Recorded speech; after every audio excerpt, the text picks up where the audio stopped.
5 জন হাতে গোনা। কি অবস্থা? আমরা পুরান ঢাকার বাসিন্দা। আমার দাদা বাড়ি পশ্চিম পাকিস্তান। আমার দাদা একজন সেনাবাহিনী ছিল। তো আমার ছোটবেলা থেকে যখন আমার আব্বার মুখে গল্প শুনতাম, আমার আব্বা একজন MBBS ছিলেন, আমার 4 ভাই, আমি এক বোন, সবার আদরের, ছোট ভাইরাও বড় ভাইও, মা বাবা সবাই আদরের। তো আব্বার মুখে যখন আমি যুদ্ধের কথা শুনতাম, তো আমার দাদার কথা শুনতাম, তখন আমার ভিতরে একটা জিনিস কাজ করতো যে আমি যদি জীবনে কখনো বড় হই, বা বড় তো হব, বড় হলে তো বিয়ে দিতে হবে, যেভাবে সবাইকে দেয় সেভাবে তো আমাকেও দিবে, তো আমাকে যেন আমার দাদার কাছে দেয়। আচ্ছা, আমি বলতাম যে আব্বা, যখন আমি বড় হলে আমাকে বিয়ে দিবেন না, তখন যেন আমাকে দাদার কাছে দিয়ে। তা আব্বা বলতো দাদার কাছে দিব মানে? আমি বলছি হ্যাঁ, দাদা যে সেনাবাহিনী দেশের জন্য অনেক কিছু করে, তো আমি তো দেখি টিভিতে দেশের জন্য সেনাবাহিনীরা অনেক কিছু করে, তো দাদাকে নিয়ে এসে আমাকে দাদার কাছে বিয়ে দেয়। তা আমার আব্বা হাসতো, হাসা বলতো যে দাদার কাছে বিয়ে দিতে হলে তোমার ওই পারে যেতে হবে। তো আমি যখন 5-7 বছর বয়স, তখন আমরা সব সময় বাড়িতে থাকতাম, যেহেতু স্কুলে যাওয়ার হলে, তো স্কুলে 7 বছর বয়সে মনে হয় আমি স্কুলে যাই। এখনকার বাচ্চারা তো 3 বছর 4 বছর স্কুলে যেতে পারে, তখন আমাদের মধ্যে এই জিনিসটা ছিল না। তা আমার আব্বা আমাকে স্কুলে ভর্তি দেয়, আমাদের এখানে একটা প্রাইমারি স্কুল ছিল, ওই স্কুলে ভর্তি করে দেয়। একদিন উঠ করে আমার জ্যাঠাতো ভাই আর আমার বড় চাচাকে আমরা বাবা বলে ডাকি। তো বাবা আসে, বাবা ঈশা বলতেছে যে আমার আব্বাকে যে দেখ, তোর তো আল্লাহ 5টা সন্তান দিছে, আল্লাহ তো আমার একটা সন্তান দেয় নাই, তো আমি সৈকতে নিয়ে আসছি যে একটা কথা বলার জন্য। তো আমার আব্বা আর আমার জ্যাঠা কথা বলতেছে, তখন আমি শুনলাম আমার জ্যাঠা আমার আব্বাকে বলতেছে তেরা তো 5 বাচ্চা হ্যায়, তুই মিসকে একটু দে দে। তো আমার আব্বা বলছে একটু দে দেনে, মেরা তো একটু ही बेटी, मेरा औलाद है, मेरा बेटी तो एक, मेरा घर का लक्ष्मी दे देने से मैं मर जाने। তা আমার জ্যাঠাকে এই কথা বলে, তো আমার জ্যাঠা চলে যায়। পরে আর বাবাকে আর দেখি না, বাবা দেশের বাইরে চলে যায়। তো বাবা অনেক বছর পরে আসে। আমার যখন বয়স 11 বছর, তখন আমার আব্বা মারা যায়। আব্বা মারা যাওয়ার 1 থেকে 1.5 বছর পরে আমার ওই জ্যাঠা আসে। আমি গেটের সামনে দাঁড়ায়, মানে গেটের খোপ থেকে বাইরের আলোটা দেখতেছিলাম, যে বাইরের আলোটা দেখতে কত ভালো লাগে সারাক্ষণ বাড়ির ভিতরে। তো এরকম। আচ্ছা, আমি একটা জিনিস একটু কনফিউজ। জ্যাঠা আসে মানে কি? জ্যাঠা ওনাদের বাড়ি কি পাকিস্তানি ছিল? হ্যাঁ হ্যাঁ, ওনারা পাকিস্তানি ছিল। আপনার দাদা পশ্চিম পাকিস্তানি ছিল? হ্যাঁ, আমরা পশ্চিম পাকিস্তান, মানে আপনারা পশ্চিম পাকিস্তানের মূলত। আচ্ছা, তো আপনার বাবা এখানে পুরান ঢাকায় সেই সময় ব্যবসা বাণিজ্য করতো না? আপনাদের বাংলাদেশে থাকা কিভাবে তাহলে? বাংলাদেশে থাকা কিভাবে, যে আমার দাদা যে স্বাধীনের সময় এখানে সে বিয়ে শাদী করছে, আর আমার দাদা ওখানে যায় না, মানে পশ্চিম পাকিস্তানে না, পশ্চিম পাকিস্তানে যায়নি। শুধু আমার জ্যাঠা যিনি, উনি ওইখানে ডাক্তারি পড়ার সুবাদে যায়, তারপরে উনি আর আসেন, ওখান থেকে ফিরে আসেননি? ওখান থেকে ফিরে আসেন। আপনার বাপ দাদারা কয় ভাই, মানে বাবারা কয় ভাই ছিলেন? আমার আব্বারা 3 ভাই ছিলেন। 3 ভাই ছিলেন? 2 ভাই বাংলাদেশে ছিল? হ্যাঁ, 2 ভাই বাংলাদেশে ছিল, 1 ভাই মুক্তিবাহিনী ছিল, উনি মারা গেছে 71-এ। হ্যাঁ, যুদ্ধের সময় আমার চাচা, আমি বিশেষ করে আমার চাচাটার কথা বলতে চাই, যে আমার চাচাটা যেদিন যুদ্ধ শেষ করে নাকি আসছে, আমার চাচি তখন প্রেগনেন্ট ছিল, 15 দিনের প্রেগনেন্ট। আমার দাদা বাসায়, আমার চাচা বাসায় আসার পরে আমাদের পাশের বাড়ির নাকি একজন ছিল, উনি ডাইকা নিয়ে যায় আমার চাচাকে, নিয়ে গিয়ে একটা ওই আমাদের পুরান ঢাকা, তাকে এখন তো অনেক আবাসিক এলাকা, তখন তো ঝাড় জঙ্গলের মতো ছিল, ওইখানে নিয়ে জবাই করে ফেলে রেখে দেয়। তো আমার চাচি সেইভাবেই এখনো পর্যন্ত আছে। আপনাদের মানে অরিজিন হচ্ছে পশ্চিম পাকিস্তান? জি, আমরা অরিজিনালি পশ্চিম পাকিস্তান। এটা বলতে আমার লজ্জা নাই, কারণ আমার বাপ দাদার দেশ সেখানে, আর আমি বাংলাদেশের নাগরিক, আমি সেটা গর্ব করে বলতে পারি। এবং আমি বাংলাদেশে জন্মাইছি, আমার বাবা বাংলাদেশে জন্মাইছে, সেই সুবাদে আমরা বাংলাদেশের বাঙালি, আমরা মাসিবাদে বাঙালি, আমরা পাকিস্তানি না। আপনাদের রুট পশ্চিম পাকিস্তানের, কিন্তু আপনারা মুক্তিযুদ্ধ করেছেন? হ্যাঁ, আমার দাদা এই দেশে যুদ্ধ করেছে, এই দেশে থেকে আমার দাদা বিয়ে। ক্লাসে পড়ছেন? ক্লাস 5-এ পড়ি। ক্লাস 5-এ পড়ছেন, ঠিক আছে, বলুন। আমার মা যখন 71-এর যুদ্ধের সময়, তখন আমার আম্মার মাত্র 13 বছর বয়স, তখন আমার আব্বার সাথে আমার আম্মার বিয়ে হয়ে যায়। আচ্ছা আচ্ছা। আমার আম্মা অনেক সময় কান্নাকাটি করে আমাদের বলে যে এখনকার ছেলে মেয়েদের দেখি, আর আমি ওই সময়তে, তোমার আব্বার বয়স আমার চেয়ে 15 থেকে 20 বছরের বড় হবে, তারপর আমি বিয়েতে রাজি হয়েছি। কেন? শুধু এই পাখানাদের জন্য, আলবদরদের জন্য, ইজ্জতের জন্য, যে এমন একটা লোককে বিয়ে করছি যাতে আমার ইজ্জতটা সেফ পায়। তো আমার আম্মার কাছে এগুলো কথা শুনি তো সবাই আমার আত্মীয় স্বজন সবাই বলে যে ডাক্তারের ওয়াইফ কোনোদিন থাকবে না, মানে আমাদের পুরান ঢাকা যে যেমন একটা মন্তব্য চলে, বলে যে ডাক্তারের ওয়াইফ কোনোদিনও থাকবে না, এই বয়সে বিধবা হয়েছে। তা আমার না এই জিনিসটা একদিন মাইন্ডে লাগলো যে স্কুল থেকে আসতেছে যে আমার এক চাচি বলতেছে যে দেখ माँ का तेरे बेटी भी हो जाएगी, माँ तो थोड़ा कम बयस में विधवा हो गई, बेटी माँ से आगे बढ़ के विधवा होगी। তা আমার চাচি এই কথাটা বলাতে না আমার খুব কষ্ট লাগলো। এই কষ্ট লাগলো, আমি এসে আম্মারে বললাম যে আম্মা ওই চাচি আম্মা না বলতেছে যে মা বি বেওয়া বেটি বি বেওয়া। তা আম্মা এটা কি? আম্মা বললো কি থাক এগুলো কথা কানে দিতে না, এগুলো বুঝবা না। তো এইভাবে চলতেছে। তো একদিন আমার আন্টির বাসায় আমার বড় খালার বাসায় যাই, আমার বড় খালারা তখন ঢাকা থাকে, তো বড় খালার বাসায় আসি। আসার পরে বড় খালাকে বলি যে খালা আমার আব্বা তো নাই, এখন তো মনে করেন আমাদের খুব করুণ অবস্থা, আমরা তো বাড়িতেই থাকি, তারপরও যেটুকু মানে এইভাবে কথা বলার পরে আমার খালা বললো যে আমরা আসতেছি অমুক। ওনারা কি করতেন, মানে বড় আপনার মায়ের বড় বোন তো তাহলে? উনি এখানে আসছে ওনার হাজবেন্ডের কারণে আসছে, আবার ওনারা চলে যাবে। তো আমাদের এখানে না থেকে ওনারা আলাদা বাসা ভাড়া করে থাকতেছে জিগাতলাতে। ওকে। তো জিগাতলাতে আসছি, আইসা আমার খালাকে বললাম যে আম্মা আপনারে দেখতে চাইছে, আম্মার খুব শরীর খারাপ। তখন আমি কি করব, আমি বললাম যে আম্মা আমি কাউলি নিয়ে খালার বাসায় যাই। আম্মা বললো চিনা যাইতে পারবো? আমি হ্যাঁ আম্মা আমি গেটের সামনে থেকে রিক্সা করে তারপরে যাই। তো আমাদের গেটের সামনে একটা বুড়ো লোক সবসময় বসে থাকতো আমাদের, তো আমি ওনার ডাইকে বললাম কারিম না। তারপরও আমি আজকে বলতেছি, তো আমার আম্মাকে পরামর্শ দিল এই বাচ্চাগুলা যা আছে ওদের আত্মীয় স্বজনের কাছে দিয়া, এই 5টা ছেলে মেয়ে কোনোদিন তোমার গুণ গাইব না, তুমি এগুলোরে এখানে রাখো, এখানেই মাটি দিয়ে দাও, এখানে তোমার জীবনটা এখানে থেমে গেছে, এখানে মাটি দিয়ে দাও, তুমি আমাদের সাথে চল, এখানে মনে করো তোমার কেউ নাই, তুমি আমাদের সাথে চলো। তো আমার আম্মা বললো কোথায়? তাই বলে যে তোমার তো এখনো যৌবন আছে, এখনো তো আরেকটা বিয়ে করা যায়, এমন তো না যে বিয়ে করতে পারবে না, তোমাকে আমরা নিয়ে যাবো। তো আমার আম্মা বললো যে হ্যাঁ আমাকে নিয়ে গিয়ে তো আবার আরেকটা বিয়ে দিবেন, সেই করে আর 4-5টা ছেলে মেয়ে নিশ্চয়ই হবে না, এমন কোনো কথা না যে তখন আমি আমার এই সন্তানদের ভুলে যাব। তখন যে আমার এই সন্তানরা আমার প্রতি রাত্রে অভিশাপ দিবে, তখন সেই অভিশাপে জর্জরিত হবো আমি। তার চেয়ে বলো আপনারা চলে যান, আমাকে আমার মতো করে থাকতে দেন, আমি আমার মতো করে আমি আমার সন্তানদের, আমার 5টা ছেলে মেয়ে এদেরকে নিয়ে আমি মানুষের মতো যদি মানুষ করতে না পারি, আমি ভিক্ষা তার হাতে দিব না, আমি ওদের যদি মানুষ করতে না পারি ওদের এক করে বিষ দিয়ে দিব, ওদের বিষ পান করাবো। এই কথা বলার পরে আমার খালা চলে গেল। আমার খালা যাওয়ার পরে তো আর আমার আম্মাকে আমি জিজ্ঞেস করতেছি রাত্রে শুয়ে শুয়ে যে আম্মা একটা কথা বলবো? আমার আম্মা বলতেছে যে ঠিক আছে বলো। যে আম্মা এইটা কি খালা যে বলছে এই কথাটা কি সত্যি? তা আমার আম্মা বলতেছে কোন কথাটা? তাই আমি বললাম যে আম্মা আপনি কি একটা বিয়ে করবেন, আপনি কি আমাদের রেখে চলে যাবেন? তো আম্মা আমি আমার এই ছোট ভাইদের কিভাবে মানুষ করবো? তো এই কথা বলার পরে আমার আম্মা বলতেছে দেখো আর 2টা বছর পরেই তোমাকে বিয়ে দিয়ে দেওয়া লাগবে, আমি এখন বিয়ে করি কোন দুঃখে, তুমি এগুলো চিন্তা করো। আমি যেভাবে হোক আমি যদি প্রয়োজনে যে আমার ঘরের লোক কাজ করছে, প্রয়োজনে আমি মানুষের ঘরে কাজ করে তোমাদের খাওয়াবো, তুমি কোনোদিন কোনো কিছু কষ্ট করবা না, কষ্ট কি তুমি কোনোদিন বোঝো না। ভাইয়া যখন আমার আব্বা ছিল আমাদের গাড়ি ছিল, আমাদের 3টা ঢাকা শহরে 3টা বাড়ি ছিল আমাদের, আমরা কখনো মনে করি নাই যে আমরা আজকে এই পরিস্থিতিতে আসবো। আমি সামনে বলবো কথাগুলো যে এই পরিস্থিতিতে যে আসবো, আমার মা বিধবা হওয়ার পর থেকে যে একটা লাঞ্ছনার মধ্যে দিয়ে আমার মা বড় হয়েছে, আমাদের বড় করছে, অনেক কষ্ট করছে। তো আমার মা কোনো দিকে চায়নি। আমার আম্মা আবার কিছু সিলাই টিলাই জানতো।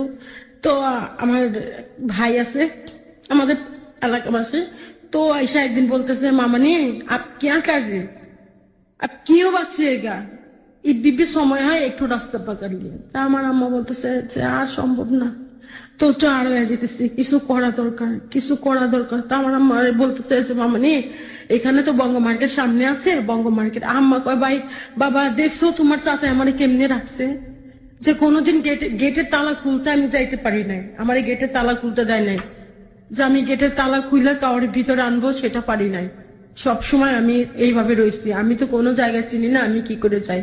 তো উনি বললো যে ঠিক আছে আমি আমার পরিচিত এক বন্ধু আছে ওনারে বলবো না, উনি কিছু মাল টাল দিয়ে যাবো না, আপনি ঘরে বসে সেলাই করেন।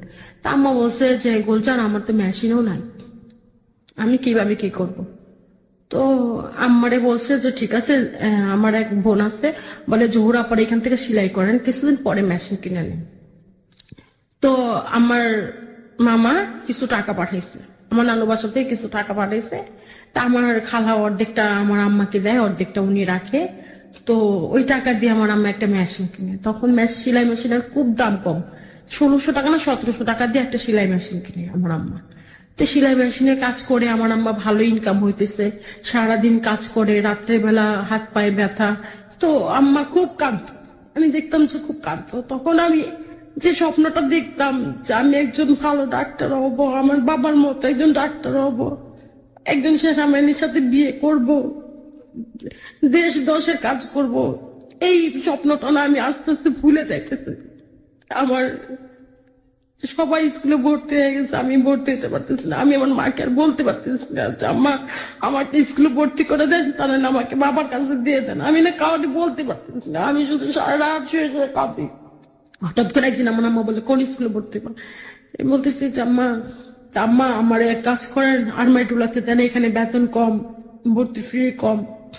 তো বলার পরে বললো যে ঠিক আছে, কালকে গিয়ে চাচির লগে গিয়ে ফর্ম টর্ম নিয়ে আয়। তো গিয়ে ফর্ম টর্ম আনছি, তো স্কুলে ভর্তি হয়েছি। যখন 7 উঠি তখন আবার সেই সৈকত আমার ভাই আসে আমাদের বাসায়, এসে বলতেছে যে আর 2টা বছর গেলেই তো পারফেক্ট। তো উনি এই কথাটা বলছে, আমি বুঝতে পারিনি পারফেক্ট বলতে কি। তা আমি বলছি যে আমার আম্মাকে গিয়ে বললাম, আম্মা বড়দা যেন আমাকে কি যেন একটা কথা বলছে। তা আমার আম্মা বলে কি কথা বলছে, আমি আমাকে বলতেছে কি যে আর 2টা বছর গেলেই তো পারফেক্ট হয়ে যাবে।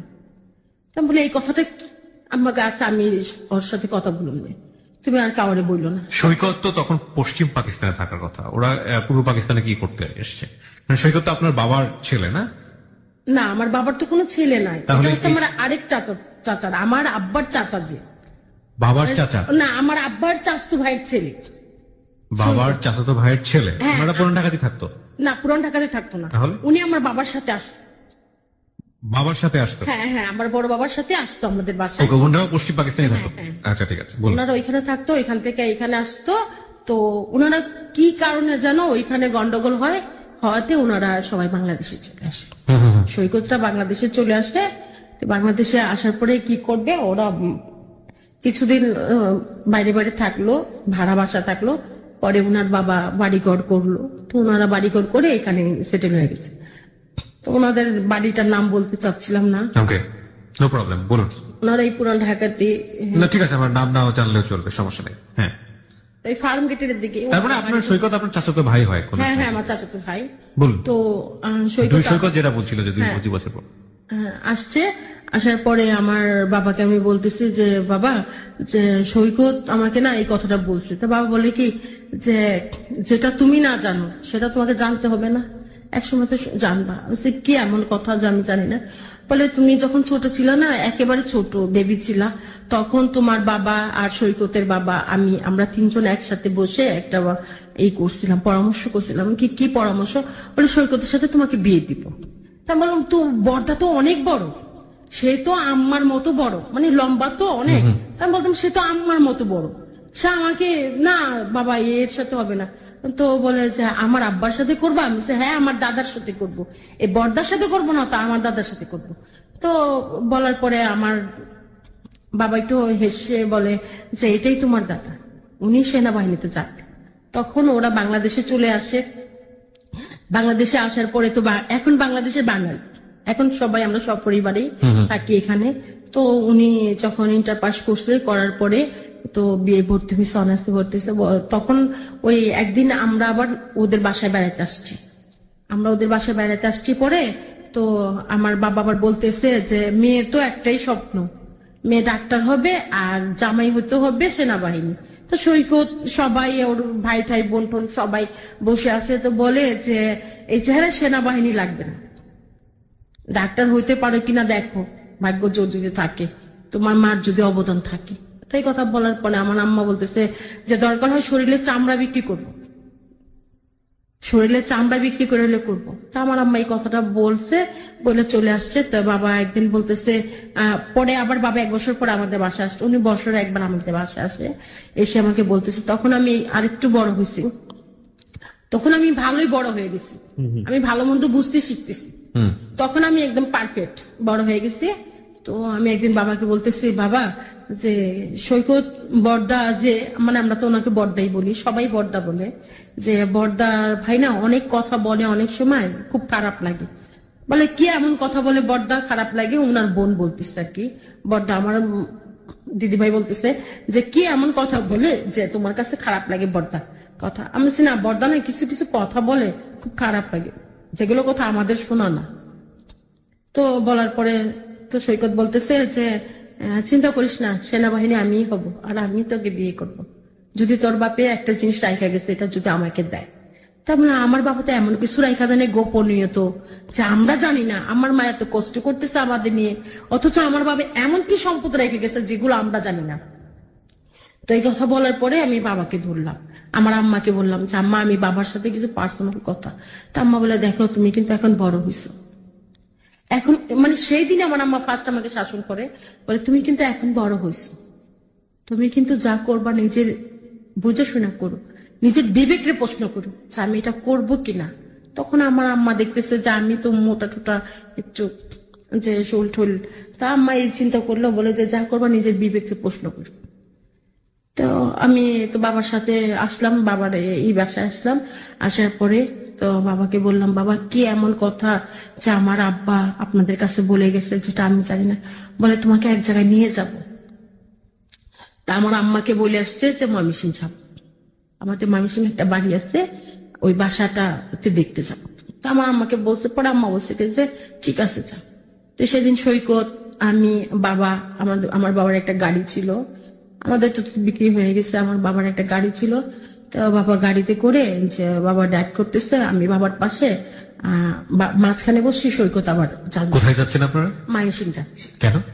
আমাদের একটা নাকি বাড়ি ছিল ময়মনসিং এ। হ্যাঁ ময়মনসিং এ আমাদের একটা বাড়ি ছিল, অথচ আমরা জানি না। তো আমার বড় বাবা আমাকে নিয়ে যাইতেছে যে ওই বাড়িতে যাওয়া লাগবে, চল।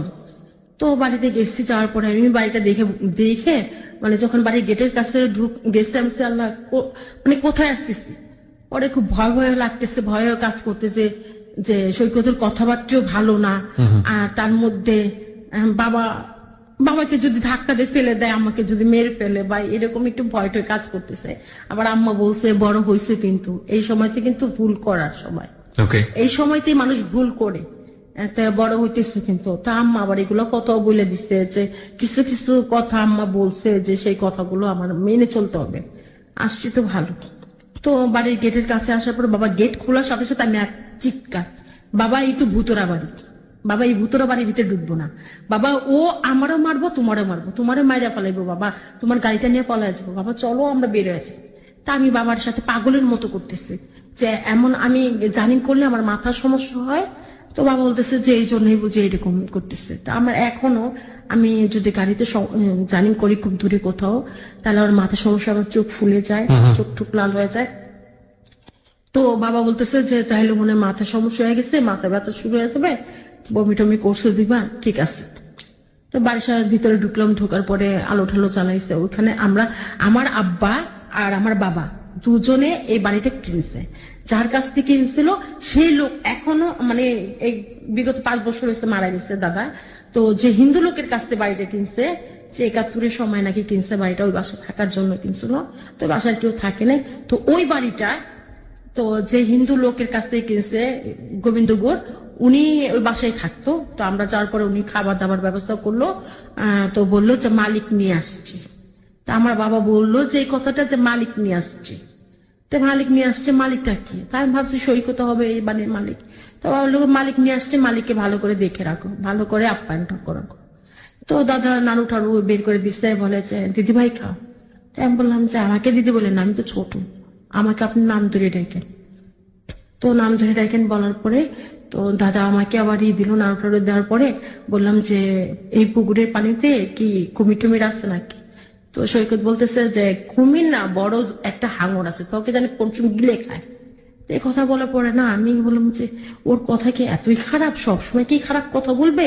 ও বিয়ে করলে মানে বোর্ডে এক পাড়া দিয়ে মেরে ফেলবে। তা নিয়ে ওর সাথে আপনাকে আপনার বয়সের ডিফারেন্স অনেক বেশি ছিল, এটা একটা। যেমন আরেকটা যেটা হচ্ছে যে আপনার জ্ঞান বা বোঝার ব্যাপারটাও একটু একটু ইম্যাচিউর ছিল, বয়সটাও কারণটা ইম্যাচিউর। আমার চাইতে 15 বছরের 15 থেকে 16 বছর। 15 থেকে 16 বছরের বয়স বড়। আর তখন আপনার বয়স কত যখন আপনি ময়মনসিংহে এরকম সময় গিয়েছেন আনুমানিক? আমার তখন 13 শেষ হয়ে 14তে পড়ছি। বুঝতে পারছেন, 13 থেকে 14 বছরের কিশোরী, যার মধ্যে পুরো দুনিয়াটা নিয়ে অনেক বেশি কৌতূহল এবং অনেক বেশি মিস্টেরিয়াস একটা সময়। আমরা বলুন তারপরে। হ্যাঁ, তারপর তো বাবা আমাকে একটু চোখে চোখে রাখতেছে, যে ওর কথাবার্তাতে আমাকে একটু চোখে চোখে রাখতেছে। তো হঠাৎ করে আমার বাবা চেয়ার নিয়ে বসে থাকে উঠানের মধ্যে, তো পড়ে যায়, ওখানে পড়ে যায়। পড়ে যাওয়ার পর আমি এক চিৎকার দিয়ে বাবাকে জড়ায় ধরি, বাবা তুমিও কি আমার আব্বার মতো আমাকে ছেড়ে যাও, তাহলে আমি কোথায় যাব? আমি কার কাছে গিয়ে দাঁড়াবো? কাকে গিয়ে বলবো যে বাবা আমি ডাক্তার হবো? তো বাসায় নিয়ে আসলাম। এরপরে দেখি যে বাবা টয়লেটে গেলে বলে যে আমার এখানে খুব ব্যথা করে, মানে আমার বাবা কিডনির গোড়ায়। তো বাবা বলতেছে যে আমি একটু হাওড়া থেকে ঘুরে আসি, মানে আমার ছোট খালার বাসা যাবে এই কথা বলে বলতেছে একটু, মানে ওনাদের ওদিকে তো যায় না। তখন আপনারা আবার ঢাকা ব্যাক করেছেন ময়মনসিংহ থেকে? হ্যাঁ, ময়মনসিংহ থেকে ঢাকা ব্যাক করছি। তা আমার বাসায় আসতেছে অনেক রাত, আমি জিজ্ঞেস পিসে আমি বললাম আম্মা বাবারে তো পিজি হসপিটালে ভর্তি করে দিয়ে আসছে, বাবার তো এরকম সমস্যা। তখন আমি সুরাদিয়া হসপিটাল কোনটা বাডেন কোনটাই চিনি না, আমি এগুলো চিনি না। পরে আম্মা বলতেছে এত দূরে হসপিটাল কি হয়েছে? আমি আম্মা বাবার জানি কি হয়েছে, বাবা না পেট ধরে বসে থাকে, পেটে ব্যথা করে, অনেক সময় কান্নাকাটি করে, বাবা আমাকে বুকে জড়া ধরে কান্নাকাটি করে। তো আম্মা না বাধা দিত না। তখন বাবার এখানে বাবা অসুস্থ হওয়ার পরে আমাকে বাধা দেয় না কেউ, আমি বাবার এখানে আসি যাই, বাবাকে দেখি। আমার ছোট ভাই যে ভাইটাকে আমার আব্বা 1.5 বছর রেখে মারা গেছে, এই ভাইটাকে আমি নিয়ে আসছি পরে বসায়, মানে ওটা কি যেন খাওয়ার জন্য দিছি। পরে সৈকত আমার ভাইটাকে নিয়ে রাস্তায় চলে যায়। তো 1 ঘন্টা হয়ে গেছে, আমি তো বাবাকে খাওয়াইতেছি, তো 1 ঘন্টা হয়ে গেছে আসে না। আমি বলতেছি কি বাবা বড়দা যে সানিরে নিয়ে গেছে এখনো তো আসে না, বলে চলে আসবে। তো একজন লোক এসে বলতেছে যে সানি পড়ে গেছে। তো কিভাবে পড়ে গেছে, তো আমরা দৌড়ে রাস্তায় চলে গেলাম। রাস্তায় যাওয়ার পরে দেখি আমার ভাইয়ের 2 গালের মধ্যে আমার সামনে দাঁড় করে চর মারতেছে, এই তুই আমাদের জিজু বলে ডাকতে পারিস না? তো আমার ভাই বলতেছে নাই তুমি জিজু নি, তুমি দাদা, তুমি জিজু নাই বলা নেই। তো বলতেছে পরে, আমি বললাম বাবা দেখছো পরিস্থিতিটা? তো এর মধ্যে দিয়ে সৈকত ওই যে শুনছে আমি সেনাবাহিনীকে বিয়ে করব, তো একদিন বলে যে আমি সেনাবাহিনী, মানে আর্মি সোলজারের প্রতি আপনার একটা অন্যরকম ইন্টেনশন ছোটবেলা থেকে ছিল, বুঝতে পারছি। তো ওই সৈকত আমার সেই ইচ্ছেটাকে পূরণ করার জন্য ও সেনাবাহিনীতে অ্যাপ্লাই করে। অ্যাপ্লাই করার পরে তোর ইন্টারভিউ দেওয়ার জন্য টাকা হয়, তো যাচ্ছে। তা আমার বাবা এদিক থেকে অসুস্থ, তা আমরা তো আমার ছোটবেলা বাবাকে হারাইছি, একজনকে হারাইছি, আরেকজনকে হারাবো, এটা আমার খুব কষ্ট লাগতেছে। তো বাবা অসুস্থ, তো বাবা কলকাতাতে ফোন দিল, আমার খালাদেরকে ফোন দিল যে তোমাদের এখানে এই করো, মেডিকেলে একটা অ্যাপ্লাই করো, যে আমি আসতেছি। তো বাবার সাথে আমিও কলকাতা চলে গেলাম। তো তারপরে আমার ছোট খালাকে তো মাটা বলে রাখি, অনেক করলাম, আবদার করলাম যে ছোট আমি মিসকুইলি, মানে অনেক কথাই বললাম হিন্দি ভাষাতে। ও আমার খালারা কুচবিহারে থাকতো আগে, আমার বাবাকে ওইখানে মেডিকেলে ভর্তি করা হলো, সব টেস্ট করলো, করার পরে দেখে যে আমার বাবার 2 কিডনি নষ্ট হয়ে গেছে। বাবার 2 কিডনি নষ্ট হয়ে গেছে। তা আমার খালামণি আমাকে আর বলে না, তো বাবাকে নিয়ে বাংলাদেশে চলে আসবো। তা আমি সব লাগেজটাকে গুজগাজ করছি। তো বাবা আমার মন রক্ষা করার জন্য আমার সাথে বাংলাদেশে চলে আসলো। এই যে বাবাদের শেষ যাওয়া যাবে আমি আর জানতাম না। তো বাবা চলে আসছে, আসার পরে বাবা ওইখানে, বাবা আর আমি ময়মনসিংহে গেলাম। তখন না আমার কাছে খুব একটা ভালো লাগতো যে দূরে কোথাও বেড়াইতে যেতেছি, যে ছোটবেলা থেকে 13 থেকে 14 বছর পর্যন্ত তো বন্দির মধ্যে ছিলাম। তো বাবা যে রুমে থাকে আমিও ওই রুমেই থাকি। এখানে একটা বিষয় বলে রাখি প্রিয় শ্রোতা, উনি ওনার আপন বাবার বড় ভাইকে, যাকে সাধারণত অনেকেই বড় চাচা বলেন, বড় বাবা বলেন বা বড় আব্বা বলেন, আসলে উনি ডিরেক্টলি তাকে বাবা বলতেন। সেই বাবার গল্পটা হচ্ছে এখানে। কিন্তু একটা জিনিস মাথায় রাখতে হবে, যারা এখন জয়েন করেছেন, বাবা বলতে আসলে ওনার আপন বাবা না, আপন বাবার বড় ভাইকে উনি বোঝাচ্ছেন। হ্যাঁ নদী, আপনি ময়মনসিংহে যাওয়ার যে বর্ণনাটা দিচ্ছিলেন সেটা বলুন। হ্যাঁ, ময়মনসিংহে যাওয়ার পরে বাবার সাথে কথা বলতেছি, তো বাবা বলতেছে যে খুব খারাপ লাগতেছে। তো আমি জানি করলে আমার সমস্ত মাথা ব্যথা, চোখ ফুলে যেত, রাস্তায় 2-3 বার মাথা ব্যথা শুরু হলে বমি করতাম। তা আমার একটা সমস্যা মাথার মধ্যে দেখা দিল। তো বাবা বলতেছে যে তোমাকে ভালো করে একটা ডাক্তার দেখানো দরকার, যে তুমি যখনই আসো তখনই তোমার এই সমস্যাটা, কারণটা কি? তো আমার চোখটা হঠাৎ করে দেখি ফুলে লাল হয়ে বড় হয়ে যাচ্ছে, আমি ডান চোখটাতে দেখতে পারতেছি না। মানে ডান চোখে আমি কিছু দেখতে পারতেছি না। তো বাবাকে বলতেছি, তা বলার পরে বাবা বলে কি যে ঠিক আছে একটু ভালো করে পানি ঠানি দাও চোখে, ভালো লাগে। না, তার আগে আপনি আরেকটা বিষয়ে কথা বলতে যাচ্ছিলেন যে আপনার বাবা সম্ভবত মানে বড় বাবা আলটিমেটলি কিছু একটা বলতে যাচ্ছিলেন আপনাকে যে উনি হ্যাঁ, বলতেছি। ওই সেটাই আসছে। হ্যাঁ, হ্যাঁ হ্যাঁ। তো চোখে পানি টানি দিয়ে এসে শুইলাম। শোয়ার পরে তো বমি টমি করছি, ওষুধ টষুধ খাওয়াইছি। বাবা খাওয়ার পরে ঘুম ঘুম লাগতেছে, তো বাবা বলতেছে যে মা ঘুমাইতেছো? আমি বলছি কি, আমার বাবা আমাকে মা বলে ডাকতো, আবার কখনো নদী বলে ডাকতো। যদি ভুলে যেত তাহলে নদী বলে ডাকতো, আর তাহলে বাবা আমাকে সব সময় মা বলে ডাকতো। বাবা বলতেছে মা তুমি কি ঘুমাই গেছো? বলতেছে না বাবা আমি এখনো ঘুমাইনি, আমি জেগে আছি, কিছু বলবা? বলে হ্যাঁ মা, যে জন্য তোমাকে আমি এখানে নিয়ে আসছি, এই ভুতুরা বাড়িটা একটা হিস্ট্রি, তোমাকে আজকে আমি সত্য ঘটনা জানাবো। তো আমি বললাম বাবা কি এমন সত্য? বলে এই বাড়িটা কিন্তু তোমার, এই বাড়িটা আমার। মানে আমার বলতে, বলে যে তোমার বলতে কি, যে তোমার বাবা আর আমি দুই ভাই, আমরা এই বাসাটা কেনার জন্য তোমার বাবা বেশি টাকা দিছে কিনা তা মনে নাই, কিন্তু সমান সমান হতেও পারে। তো এই কথা বলার পরে বাবা বললো যে ঠিক আছে আমি বেশি দিছি বা তোমার বাবা বেশি দিছে সেটা বিষয় না, তো এই 12 কাঠার বাড়িটা তোমার নামে কিনা হয়েছে। তো আমি কিনতে, তোমার আব্বা কিনতে চাইছিল তোমার আব্বার নামে, আমি দিইনি। আমি বলছি যে না, আমার অংশ আমি আমার মেয়ের নামে কিনবো।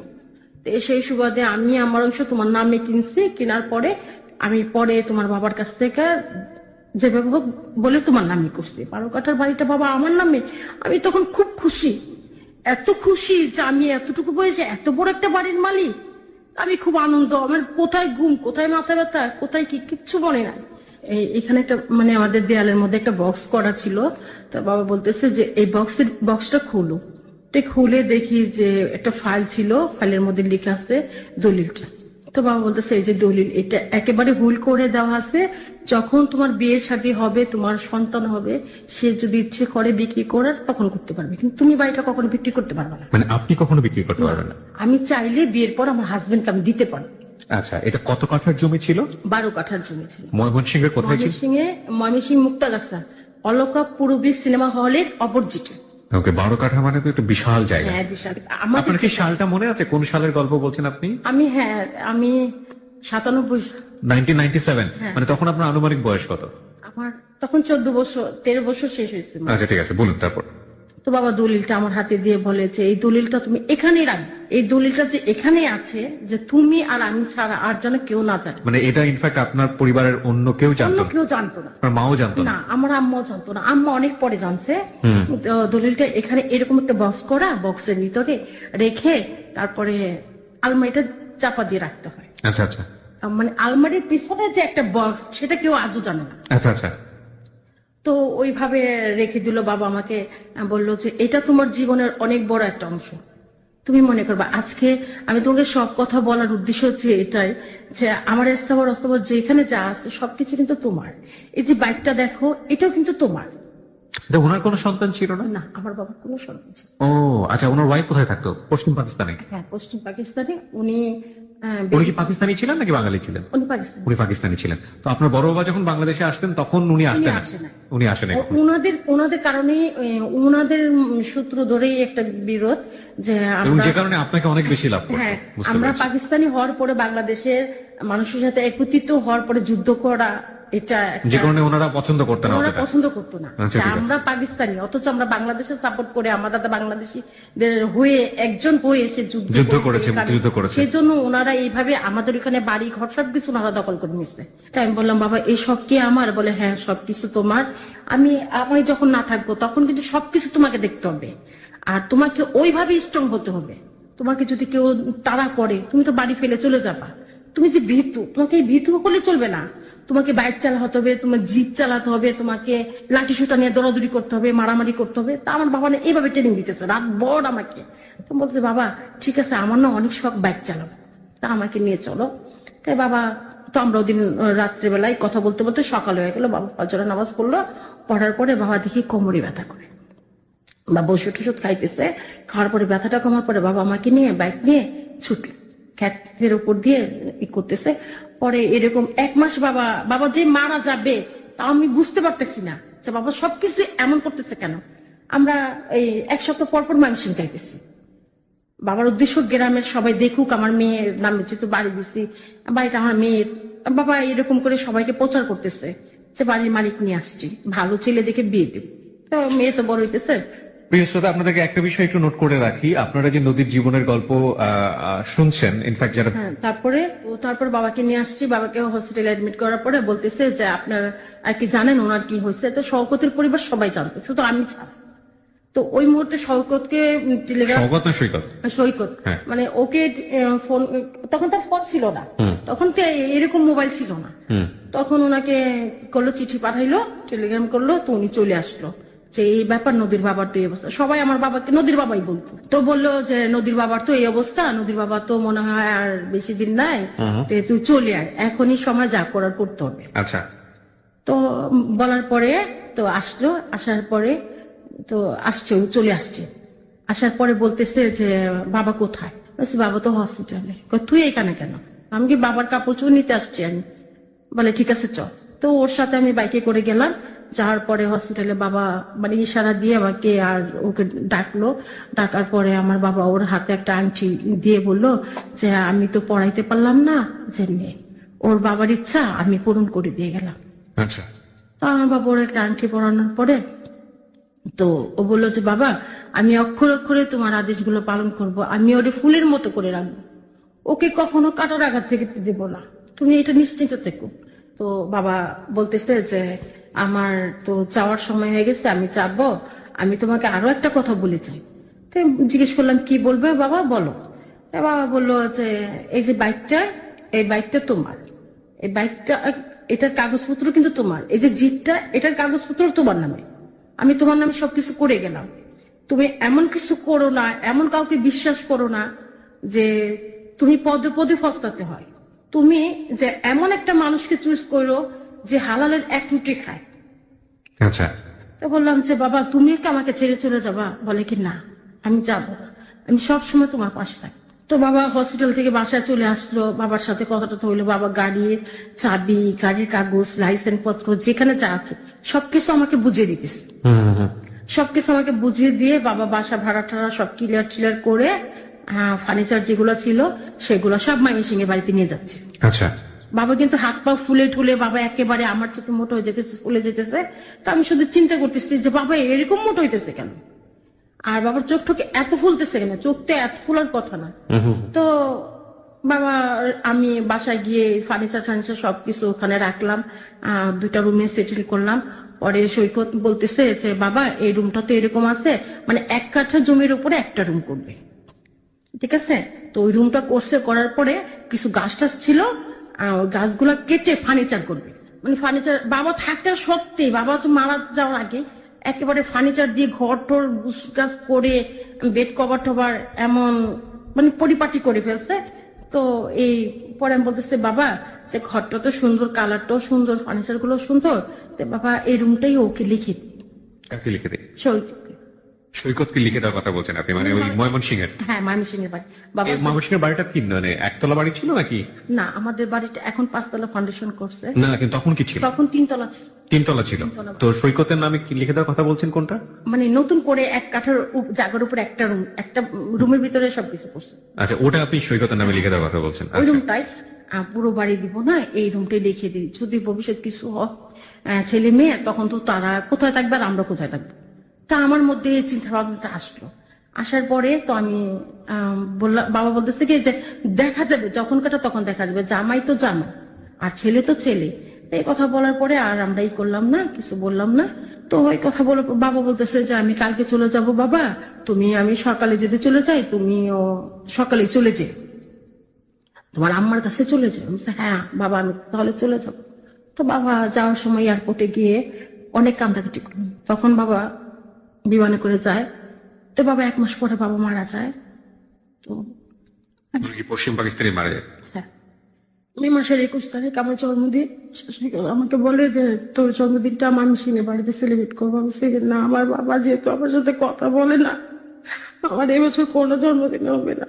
বলে চল চল করে অনেক রিকোয়েস্ট করে আমাকে নিয়ে যায়। আপনি যে যাচ্ছেন, আপনার মা এটা জানতো? হ্যাঁ, আমি কখনো, আমি যে আজকে এখানে আসছি, আসার পরও আমার আম্মাকে কিছুক্ষণ পর পর ফোন করে। না ঠিক আছে, কিন্তু আপনার মা যে ছেলেটার সঙ্গে আপনার বিয়ে হয়নি, কিছু হয়নি, তার সঙ্গে আপনাকে কেন যেতে দিল এত দূরের না, রাস্তা? কেন যেতে দিল, সে তো আমাদের পরিবারের একজন। আপনার পরিবারের হলো, আপনার তো রক্তের ভাই সম্পর্ক না। রক্তের ভাই এবং না। তার সঙ্গে যতটুকু বুঝি যে আপনাদের মধ্যে এক ধরনের বৈবাহিক সম্পর্ক হওয়ার একটা সম্ভাবনা আছে, এতটুকু পর্যন্ত শুনলাম। কারণ আপনার বাবা সেটা চেয়েছিল, এবং সেখানে সেরকম একটা ছেলের হাতে আপনার বয়স তখন কত? তখন আমার 16 বছর। 16 বছর বয়স। তার হাতে 16 বছরের একটা মেয়েকে, আর তার চেয়ে দ্বিগুণ বছরের বয়স্ক একটা ছেলের কাছে ময়মনসিংহে কেন যেতে দিবে? এবং সেখানে না, সেলিব্রেট করার জন্য?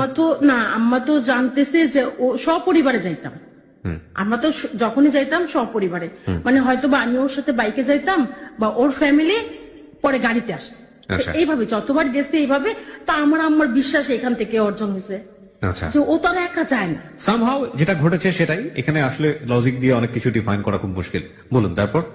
তারপরে তো গেছি, তো গিয়ে আমি খুব অসুস্থ, মাথা ব্যথা, বমি। তো আমাকে কি করলো, রাস্তা থেকেই ব্যথার ওষুধ দিল, মনে হয় সম্ভবত ঘুমের ওষুধ আমার সাথে খাওয়ানো হয়েছে।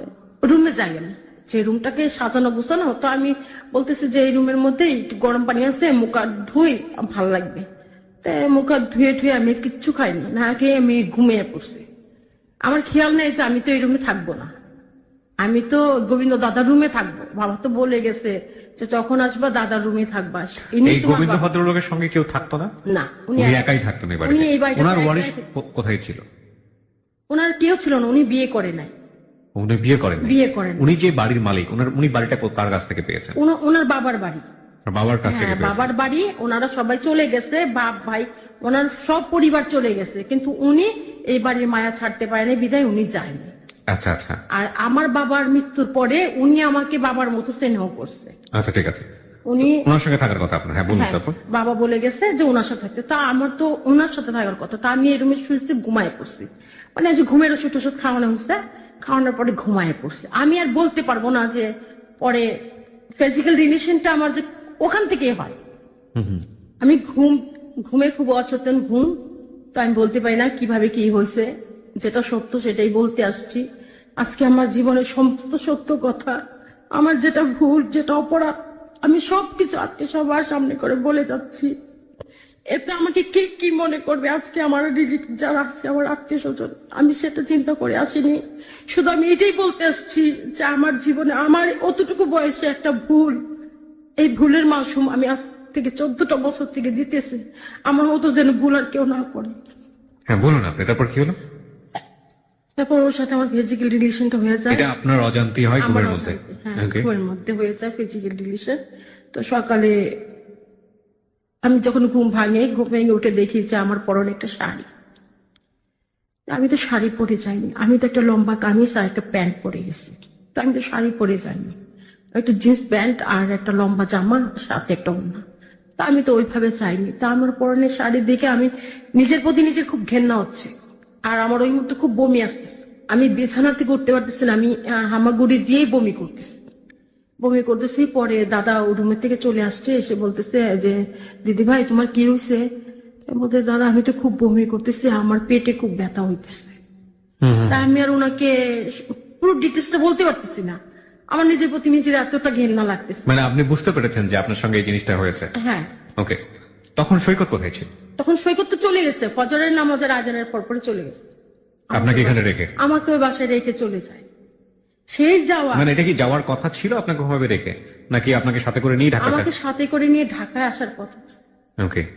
ওকে ভয়ে চলে গেছে, আমার যে খুব বিটিং হচ্ছে ভয়ে চলে গেছে নাকি, মানে আমার শারীরিক সমস্যার কারণে কি চলে গেছে। মানে আপনি যেটা বলছেন যে ও সামহাও এই ধরনের ঘটনাতে যাওয়ার পরে ভয় পাচ্ছিল? হ্যাঁ। ওকে, ঠিক আছে, বলুন তারপর। হ্যাঁ, তো ও চলে গেছে। তো আমি দাদাকে বললাম দাদা আমার পরনে শাড়ি কেন? বলে দিদা আমি বলতে পারবো না। তা আমি ওনাকে ধরে খুব কান্নাকাটি করলাম, দিদা আমার জীবনে সবচেয়ে বড় একটা কাল রাত্রি, মনে কালকে রাত্রে গেছে, আমি কি এমন কাল রাত্রে ঘুম ঘুমাইছি, আমি কি এমন ঘুম ঘুমাইছি, আমি ঘুমের মধ্যে মরে গেলাম নাকি? এগুলো বলে আমি চিৎকার করে কাঁদতেছি। তো আমি জিজ্ঞেস করতেছি বর্দা কোথায়? বর্দা কি রাত্রে এখানে ছিল? বলে বলতে পারবো না। উনি যা বলি আমি বলতে পারবো না। খুব আমার রাগ হয়। আমার একটা স্যান্ডেল ছিল, তো উনি মারা গেছে, উনি যেন আমাকে আজকে মাফ করে দেয়। আমার হাতের সামনে একটা স্যান্ডেল ছিল, স্যান্ডেলটা নিয়ে ওনাকে 4-5টা বাড়ি দেয়।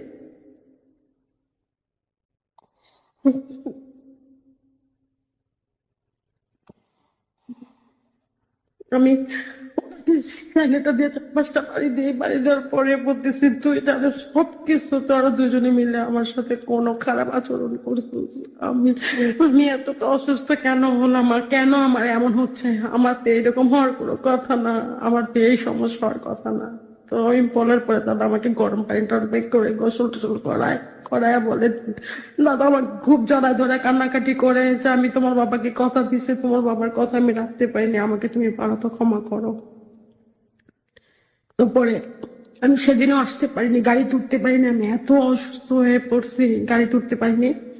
তো আমি এসে ফার্ম গেট নামছি, দাদাকে নিয়ে আসছি সাথে করে। ফার্ম গেট নামছি, ফার্ম গেট নামার পরে ওদের বাসায় যাই, গিয়ে আমি কিছু বলি না। তো বাড়িতে আসলাম, দাদা জিজ্ঞেস করলো সৈকত কোথায়, বলে যেহেতু চলে গেছে অফিসে, অফিস থেকে ছুটি শেষ চলে গেছে। তো চলে গেছে, ঠিক আছে। তো আমি দাদাকে বললাম, তো আমি এখান থেকে বাড়ি যেতে পারবো? দাদা বলে, না এত দূরের পর তুমি যেতে পারবো না, তোমার শরীরের অবস্থাটা খুব। সৈকতের বাসা কোথায় ছিল? ফার্মগেটে? ওদের বাসাতে গিয়েছিলেন আপনারা? তো গিয়ে তো আপনার দাদা জিজ্ঞেস করছিল যে, হ্যাঁ, হ্যাঁ, তো বলে তো চলে গেছে। আচ্ছা, বলছে, সৈকত কোথায়, বলে চলে গেছে, ও ছুটি শেষ তো চলে গেছে। তো ওর বাবা খুব আদর করতো, ওর বাবা আদর করতো। তো ওর বাবাকে বলতেছে যে, বড়াব্বা কোথায়, দাদা কোথায়, বড়দা কোথায়? বলে চলে গেছে। তো আমার কিছু স্পট বাবার চোখে, ওনার বাবার চোখে পড়ে, সৈকতের বাবার চোখে পড়ে, পড়ার পরে বলে যে, তোমার সাথে কে গেছিল কালকে? তুমি মামির সঙ্গে গেছিলে কালকে? আমি জি। বলে, তোমার সাথে কে ছিল মা, বলো তো? তাই আমি বলতেছি, বড়াব্বা আমার সাথে তো বড়দা ছিল।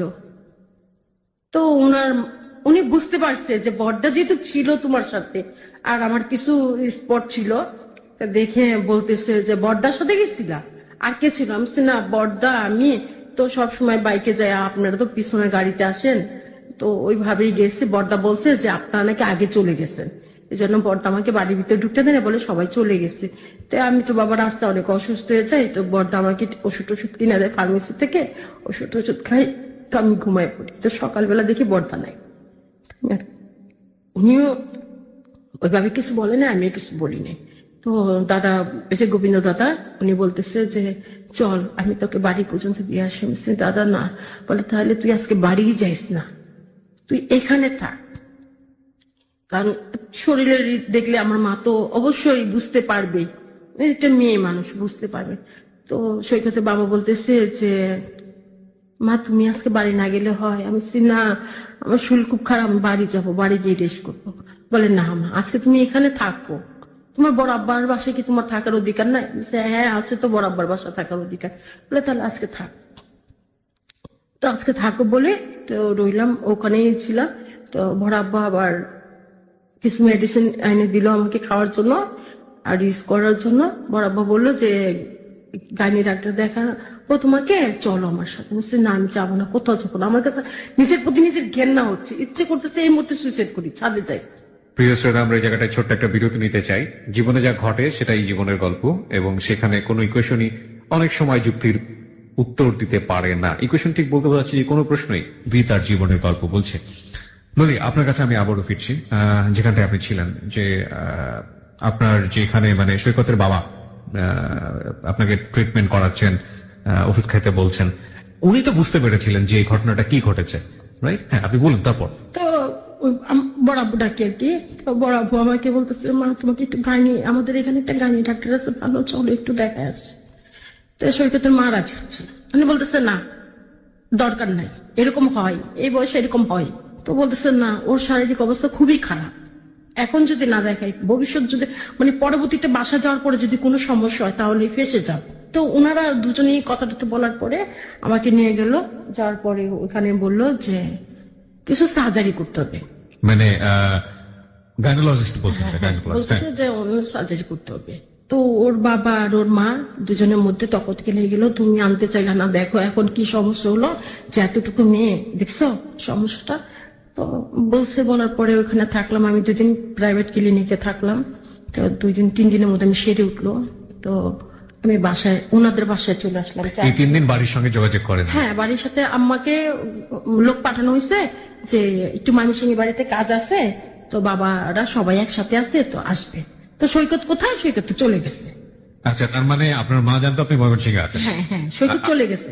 আলটিমেটলি আপনি আছেন ফার্ম গেটে ট্রিটমেন্ট, রেজিস্টার গোপন করা হয়েছে। হ্যাঁ। আপনিও যোগাযোগ করেননি বাবা মার সঙ্গে? না, আমার আম্মার সাথে তো আমার যোগাযোগ করার মাধ্যমটা নাই।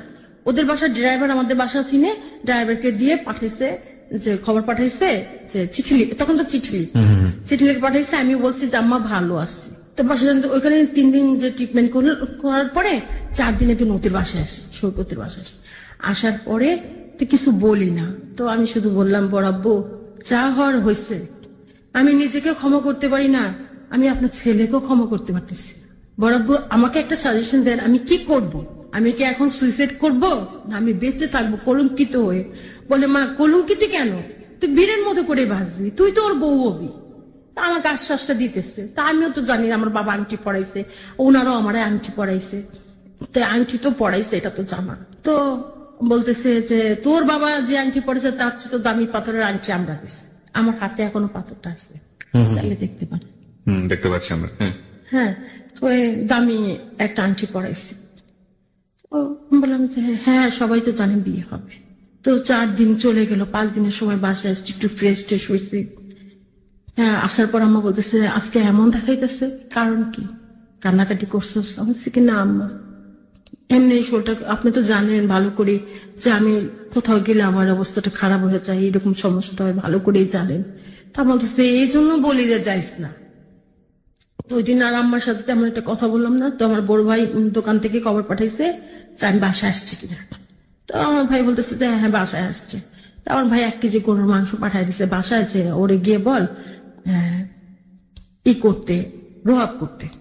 তা আমি বলতেছে যে আমি পারবো না। আম্মা বলতেছে যে একটু করে দিয়ে আছে, কয়দিন থেকে খালি মাংস আনতেছে আর এমনি বুনা খাইতেছে, একটু রোহাব করে দে, তোর হাতে রোহাবটা ভালো লাগে দে। তো তারপরে রান্না করতে গেলাম, কি রান্না করলাম না রান্না মনেও নাই। আমার ভাই খাইতে বসে বলে কি মনটা কই? আমি তো মনটাকে ময়মনসিংহে মাটি দিয়ে আসছি।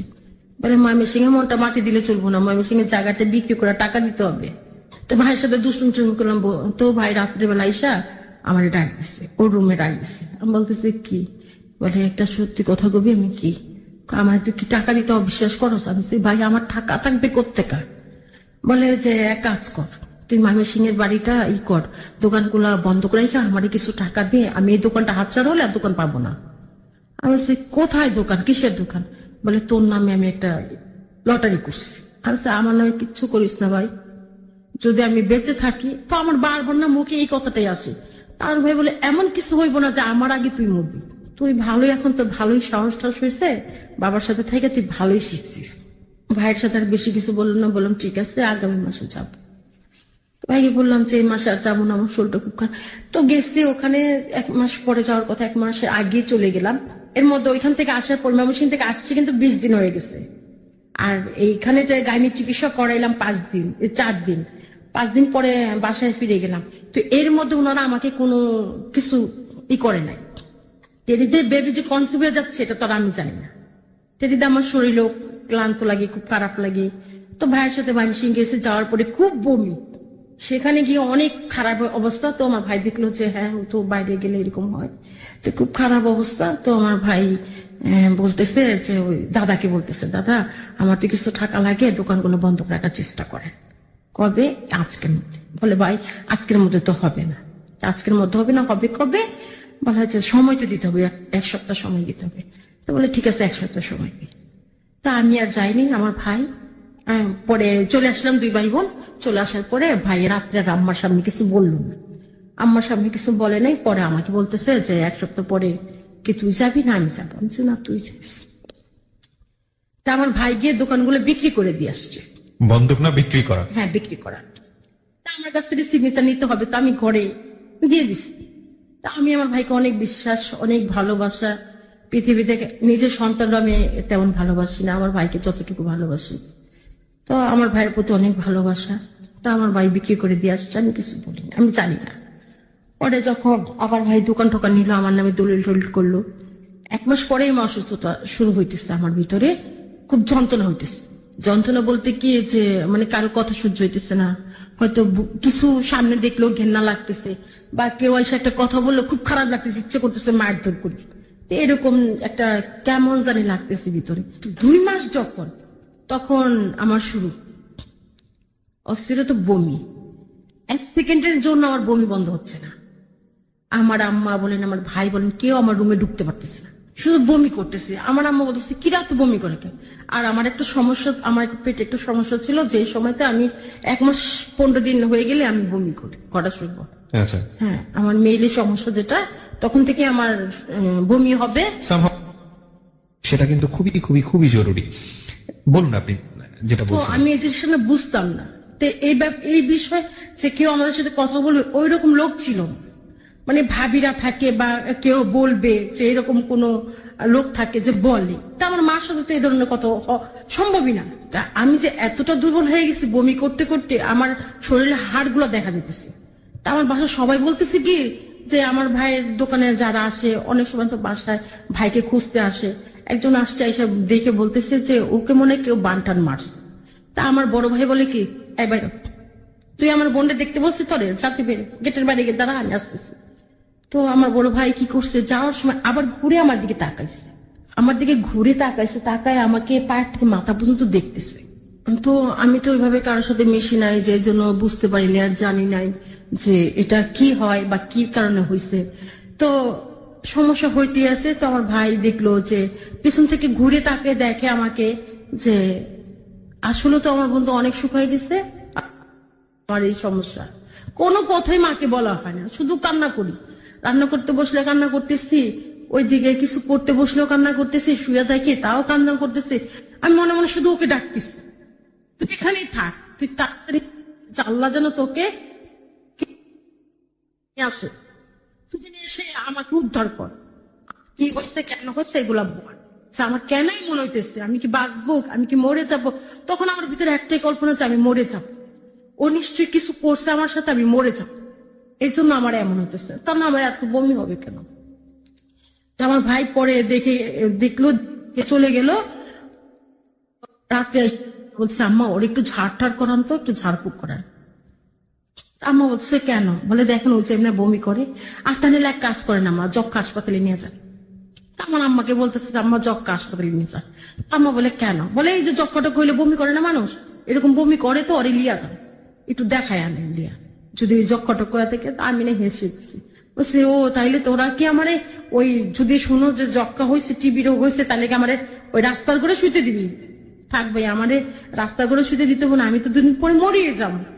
তা আমি আমার বলতেছি আমি তো 2 দিন পরে মরিয়ে যাবো, তা আমার রাস্তা করে শুইতে দিস না, আমি এমনি মরে যাবো, ওইখানে ভয়ে আমি মরে যাবো। আমার ভাইয়ের সাথে দুষ্টুমি কইরা আমার ভাই বলে কি আম্মা আসলে সিরিয়াসলি ওর একটা ভালো কোনো ডাক্তার দেখানো দরকার, ওই এমন হইতেছে কেন। তো তখন 5 মাস ওভার হয়ে গেছে, আমার হিসাব নাই কিন্তু। 5 মাস হয়ে গেল তো আপনার বোঝা হচ্ছে শারীরিক ভাবে তো একটা পরিবর্তন। হ্যাঁ 5 মাস ওভার হয়ে গেছে। তখন আমি হঠাৎ করে মানে ওয়াশরুমে গেছি, তো আমি আমার শরীর গোসল করে যখন জামা কাপড় চেঞ্জ করতে, তখন আমার শরীর, সেই দিন আমি ফার্স্ট আমার শরীরের দিকে তাকাই। আর এতদিন তো আমি গোসল করি, 2 দিন 3 দিন পর একদিন শরীর কাঁপে, দাঁড়াইতে পারি না, বমির জন্য কেউ আমার সামনে আসে না, রুমের মধ্যে কেউ আসে না, আমি একাই পড়ে থাকি সারাদিন, শুধু শুয়ে থাকি, সারাদিন শোয়া, কেউ কোনো খাবার দিলে খাইতে গেলেও বমি আসে। আচ্ছা আচ্ছা, আমি ভয়ও খাইতাম না। জি, শরীরের দিকে তাকান। তারপর হ্যাঁ, শরীরের দিকে যখন তাকাই, তখন আমি আমার শরীরের অবস্থাটা দেখে, তখন আমার মাথায় একটা জিনিস কাজ করলো, আরে আব্বার না মেডিকেলের কিছু বই আছে, আমি দেখি তো একটু। সেদিন ফার্স্ট আমি আমার আব্বার কিছু বই নাড়াচাড়া করে দেখি যে প্রেগনেন্সিটা, ওটা দেখে আমি বুঝতে পারি যে আপনি প্রেগনেন্ট। আমি বেবি কনসেপ্ট করছি। তখন তো আর আমার করার কিছু নেই, তখন আমি কি করব? তখন আমাদের একটা রুম খালি ছিল, ভাড়াটা চলে গেছে, ওই রুমের মধ্যে আমার অন্য নিয়ে গেছে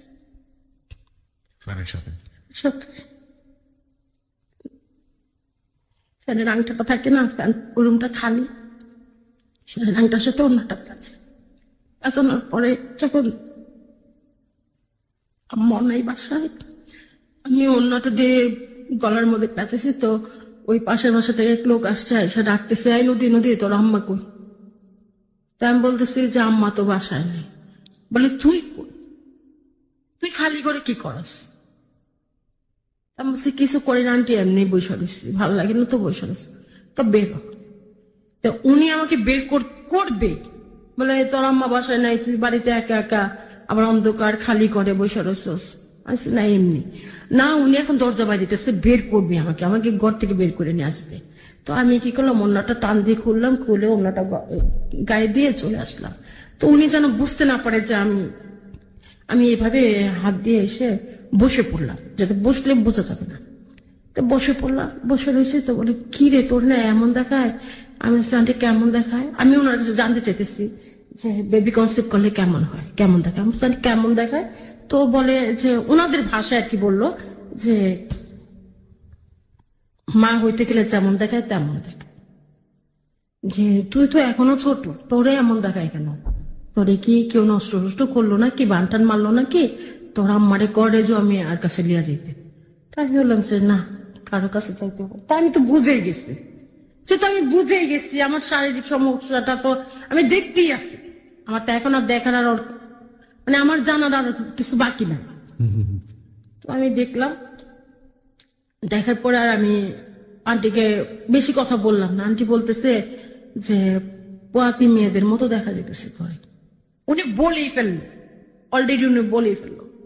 বলে ফেলার পরে আমি বলতেছি যা, উনি যেহেতু এই জিনিসটা ধরছে, ওনার চোখে যেহেতু পড়ছে, তাহলে সারা এলাকা জানবে, কারণ উনি সারা এলাকা ঘুরে বেড়ায়, তো সারা এলাকা জানবে। তো এই জিনিসটা চিন্তা করে না ওনার সামনে আর বেশিক্ষণ বসলাম। আমি না আন্টি, ওই আমার ভাই সুজন ভাই তো গেছিল রেজওয়ানের কাছে, ওই রেজওয়ানে কইলো যে বান মারছে, শুকনা বান মারছে না কিরকম কয়, এইটা লেগেই তোর এমন শুকা যেত সুগা, তুই যা কি করতে গেছে, আমি কি অনেক কিছু করতে বলছে তো আম্মা ওইটার লেগেই মানে গেছে। এই কথা বলে ওনাকে বিদায় করছি। বিদায় করার পর আমার আম্মা আসছে বাসায়। আম্মা আসছে, তো আম্মা এসে দেখে যে আমি একেবারে আম্মার সামনে কি যেন দিছে, ও আমার বড় ভাই আবার আনারস নিয়ে আসছে। আনারস নিয়ে আসছে, তো আমি ছোটবেলা থেকে আনারস দেখলে ভয় পেতাম। চোখ, হ্যাঁ, আনারস দেখলে না আমি খুব ভয় পেতাম। আনারস যেখানে রাখতো আমি সেই দিক দিয়ে যাইতাম। আর সেদিন আমার ভাই আনারস নিয়ে আসছে, 4টা আনারস, বড় বড় আনারস দেখে আমার ইচ্ছে হইতেছে আমি এমনিতেই খাই। তো আমি আনারস, আমাদের একটা কাজের মেয়ে আছে তাসলিমা করে না, তা আমি বলতেছি তাসলি এখন কাট, এটা এখন কাইটা আমাদের দিয়ে। তা আমার আম্মা আমার ভাই অবাক হয়ে গেছে। আমার ভাই বলতেছে ওই 4টা খাইতে চায়, 4টা খাইতে। আমি ভাই বিশ্বাস করবেন না যে আমি ওই মুহূর্তে সব কয়টা আনারস খেয়ে ফেলছি, 4টা আনারস। আর আমি বেবি কনসেপ্ট করার পর থেকে শুধু আমি কাঁচা দুধ খেতাম। আচ্ছা আচ্ছা, হ্যাঁ, গরম করলে দুধ খেতে পারতাম না, শুধু আমি কাঁচা দুধ। আমি কাঁচা দুধটা খেলে আমার বমি হতো না। আমি সকালে 1 গ্লাস, রাত্রে 1 গ্লাস। আমি শুধু দুধের উপরে আর আনারসের উপরে ছিলাম। মানুষ বলে যে আনারস আর দুধ খেলে মানুষ মারা যায়, কিন্তু আমি বাস্তব প্রমাণ। ওকে, অদ্ভুত। যাই হোক, বলুন। তো আমি শুধু ওই আনারসটা খেয়ে বমি করলাম না। আমি বললাম কি ভালো হয়েছে, আমার আর বমি হইব না। তো তারপরে ওই আনারসটা খাওয়ার পরে এতটা বেশি বমি করলাম যে আমার গলার থেকে শুধু ব্লাড আসতে শুরু করলো, আর ব্লাড আর বন্ধ হইতেছে না। আমি যতবার বমি করি ততবারই ব্লাড আসে। এরকম করতে করতে আমার ভাই এক সময় বললো যে না, ওরে আর এখন রাখা যায় না। আর আমি যখন ডাক্তারের কাছে যাওয়ার সময় তখন আমি যাইতে চাইছি, আর এখন তো আমি যাইতে পারতেছি না। এখন তো 6 মাস চলে গেছে, এখন তো আর করা যাবে না, এখন তার কিছু করা যাবে না। এর মধ্যে আমি একদিন ওই আমার আম্মা বাসায় নাই, ওই যে পারিবারিক মহিলারা যে আসে ওনাদের সাথে আলাপ করলাম যে আপনি এই ঘটনা, তো বলে তুমি এখন অনেক ছোট, তোমার ওই বয়সে বেবি কনসেপ্ট করছো, তার মধ্যে তুমি যদি এখন অ্যাবর্শন করাইতে চাও তাহলে তুমি মারা যাবে, এখন এটা করাই না। তোমার বাসায় কি জানে? তো আমি বললাম যে আপু যত টাকা লাগে আমি দিব, যত টাকা লাগে আমি দিব, আমাকে এটা মুক্ত করেন। তো ওনাকে এটা বলার পরে উনি নিয়ে গেল আমাকে একটা ক্লিনিকে, নিয়ে যাওয়ার পরে বলে যে না, এই রিস্ক আমরা নিব না, যেহেতু ছোট বয়স কম, তার মধ্যে এটা অ্যাবর্শন করাইবো, এখন অলরেডি 5 মাস চলে গেছে, এখন এটা করা সম্ভব না। তো এই কথা বলার পরে তো বাসায় চলে আসলাম।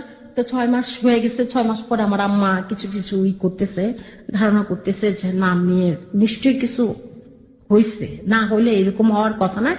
তো 7-8 মাস চলে গেছে পরে আমার আম্মা একদিন 8 মাসের সময় আমার আম্মা আমাকে প্রাইভেট ক্লিনিকে নিয়ে গেল। আমার মনে সন্দেহ আসতে আম্মা নিয়ে গেছে পরে তো ওইখানে আল্ট্রাসাউন্ড করাইতে দিছে, পরে বলে যে পজিশন ভালো। তো আম্মা তো বুঝতে পারছে, তো আব্বার কিছু বলে না, বলে জামাই কই, ওনার হাজবেন্ড বলে সেনাবাহিনীতে চাকরি করে। আপনার মাই বলছিল এটা? আমার আম্মা নিজে থেকে এই কথাটা বলে। তা আমার আম্মা তো জানে যে আমার মেয়েকে আমি ওইভাবে গড়ি নাই। ওকে। তা আমার আম্মা বাসায় আসছি, পরে আল্ট্রাসাউন্ড কাগজটা নিয়ে আসছি, আসার পরে আমার আম্মার বিছানা নিচে রাখলো যাতে কারো হাতে না পড়ে। তা আমার আম্মা বললো যে এর মধ্যে আবার আমার ভাই আবার ইন্ডিয়া চলে গেছে। তো এইটা আমাদের একটা সুযোগ, আমাদের মা মেয়ের মধ্যে এখন আর কেউ জানবে না। আমাদের বাসায় কেউ আসলে আম্মা আমাকে ঘর থেকে বেরোতে দেয় না, ধরে বাইরে দিয়ে তালা মেরে রাখে আমাকে। ওকে, না মা আপনাকে জানার পরে এটা কি বলেছিল? মা আপনাকে কি জিজ্ঞেস? তো আমার আম্মা আমাকে জিজ্ঞেস করলো যে এটা কখন, কিভাবে, কোথায়, শুধু এই 3টা কথা জিজ্ঞেস, কখন, কোথায়, কিভাবে। আমি আমার আম্মার পায়ের উপরে পড়ে খুব চিৎকার করে কাঁদলাম যে আম্মা, আমার জীবনে যদি কোথাও ভুল করে থাকি, এই একটি ভুল, আমি সেদিন যাওয়াটা আমার জন্য ভুল।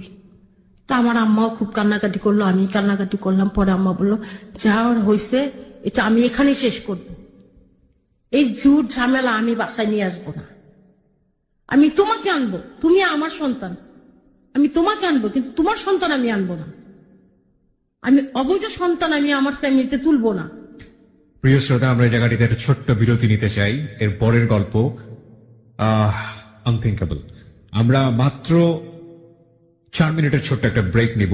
আর এই যে অনুষ্ঠানটা আপনারা শুনছেন, এটার স্টুডিও ভিডিও ক্লিপস আমরা দিয়ে দিয়েছি আমাদের ফেসবুকে। তারপর কি হলো নদী? আপনার মা যখন কথা আমার বলছেন, আম্মা বললো যে আমি আমার সন্তান আনবো, আমি তোমার অবৈধ সন্তান বাসায় আনবো। তখন আমার খুব খারাপ লাগলো যে সত্যি তো তাই, আমি তো একটা অবৈধ সন্তানের মা, আমি তো আমার এই সন্তানকে আমি আমার কাছে ধরে রাখতে পারবো না, সেই ক্ষমতা তো আমার নেই। আমি সন্তানের পিতা পরিচয় তো দিতে পারতেছি না। আর 1 মাস বাকি আছে। তখন আমার আম্মা বললো কি করবা এই 1টা মাস, তোমার ভাই আসলে তো আমি তাকে মুখ দেখাতে পারবো না, হয়তো তুমি মরে যাও না তা আমি মরে যাই, কোনটা করবা? তুমি মরে যাবা, তুমি মরে যাও তা আমি মরে যাই। তো আমার আম্মা এই কথা বলার পরে আমি বললাম ঠিক আছে আমি মরে যাই, আপনি বেঁচে থাকেন, আপনার তো সন্তান আছে, আমি তো সন্তান জন্ম দিয়ে সন্তান বুকে রাখতে পারবো না, তাহলে আমি মরে যাই, এর চেয়ে মরে যাওয়া ভালো না মা। তো বলার পরে আমার আম্মা বললো যা খুশি করো। পরে আমার আম্মা বেরিয়ে যায় ঘর থেকে। তো আমি বসে থাকি, এর মধ্যে ওদের বাসা থেকে খবর আসে, সৈকতের বাসা থেকে ড্রাইভার আসে। তো আমার আম্মা বলে কি নিতে আসছো, দাসীবাদী নিতে আসছো, নিয়ে যাও, ওরে নিয়ে যায় এখান থেকে, কারণ ওরে মেরে ফেলবো আজকে। তো সৈকতের বাবা খবর পাঠাইছে যে আমার কি অবস্থা। দেখেন এত মাস কোনোদিন তারা খবর করে নেই আমার। 8-9 মাস পরে 8-9 মাস পরে আমার খবর নিতে আসছে, আমি কি বেঁচে আছি না মরে গেছি। এই 8-9 মাসের মধ্যে যে আমি কত চিঠি পাঠাইছি, কারণ আমি যেতে পারি না, আমি অসুস্থ, আমি অনেক চিঠি পাঠাইছি বাবা আমার কিন্তু সব শেষ। এখন যদি আপনারা আমার পাশে না থাকেন তাহলে আমার মরা ছাড়া কোনো রাস্তা নাই। এভাবে লিখে পাঠাইছি, কোন চিঠির উত্তর আসেনি। ওদিকে সৈকতের ঠিকানায় চিঠি পাঠাই, ও কোনো চিঠির উত্তর দেয় না আমাকে। ঠিক আছে না দিছে, তো আমি সিদ্ধান্ত নিলাম ঠিক আছে মা সন্তান দুজনই মরে যাব, এই পৃথিবীর আলো দেখতে দেব না কাউকে। তো বলে ওইভাবে বসে রইলাম। সৈকতের বাসার লোক আসলো, ড্রাইভার আসলো, ড্রাইভারকে বললাম যে চলে যান। কে বলেন আমি মরে গেলে আমার এক মুঠি মাটি দেওয়ার জন্য আজিমপুর কবরস্থানে জানি কেউ না আসে।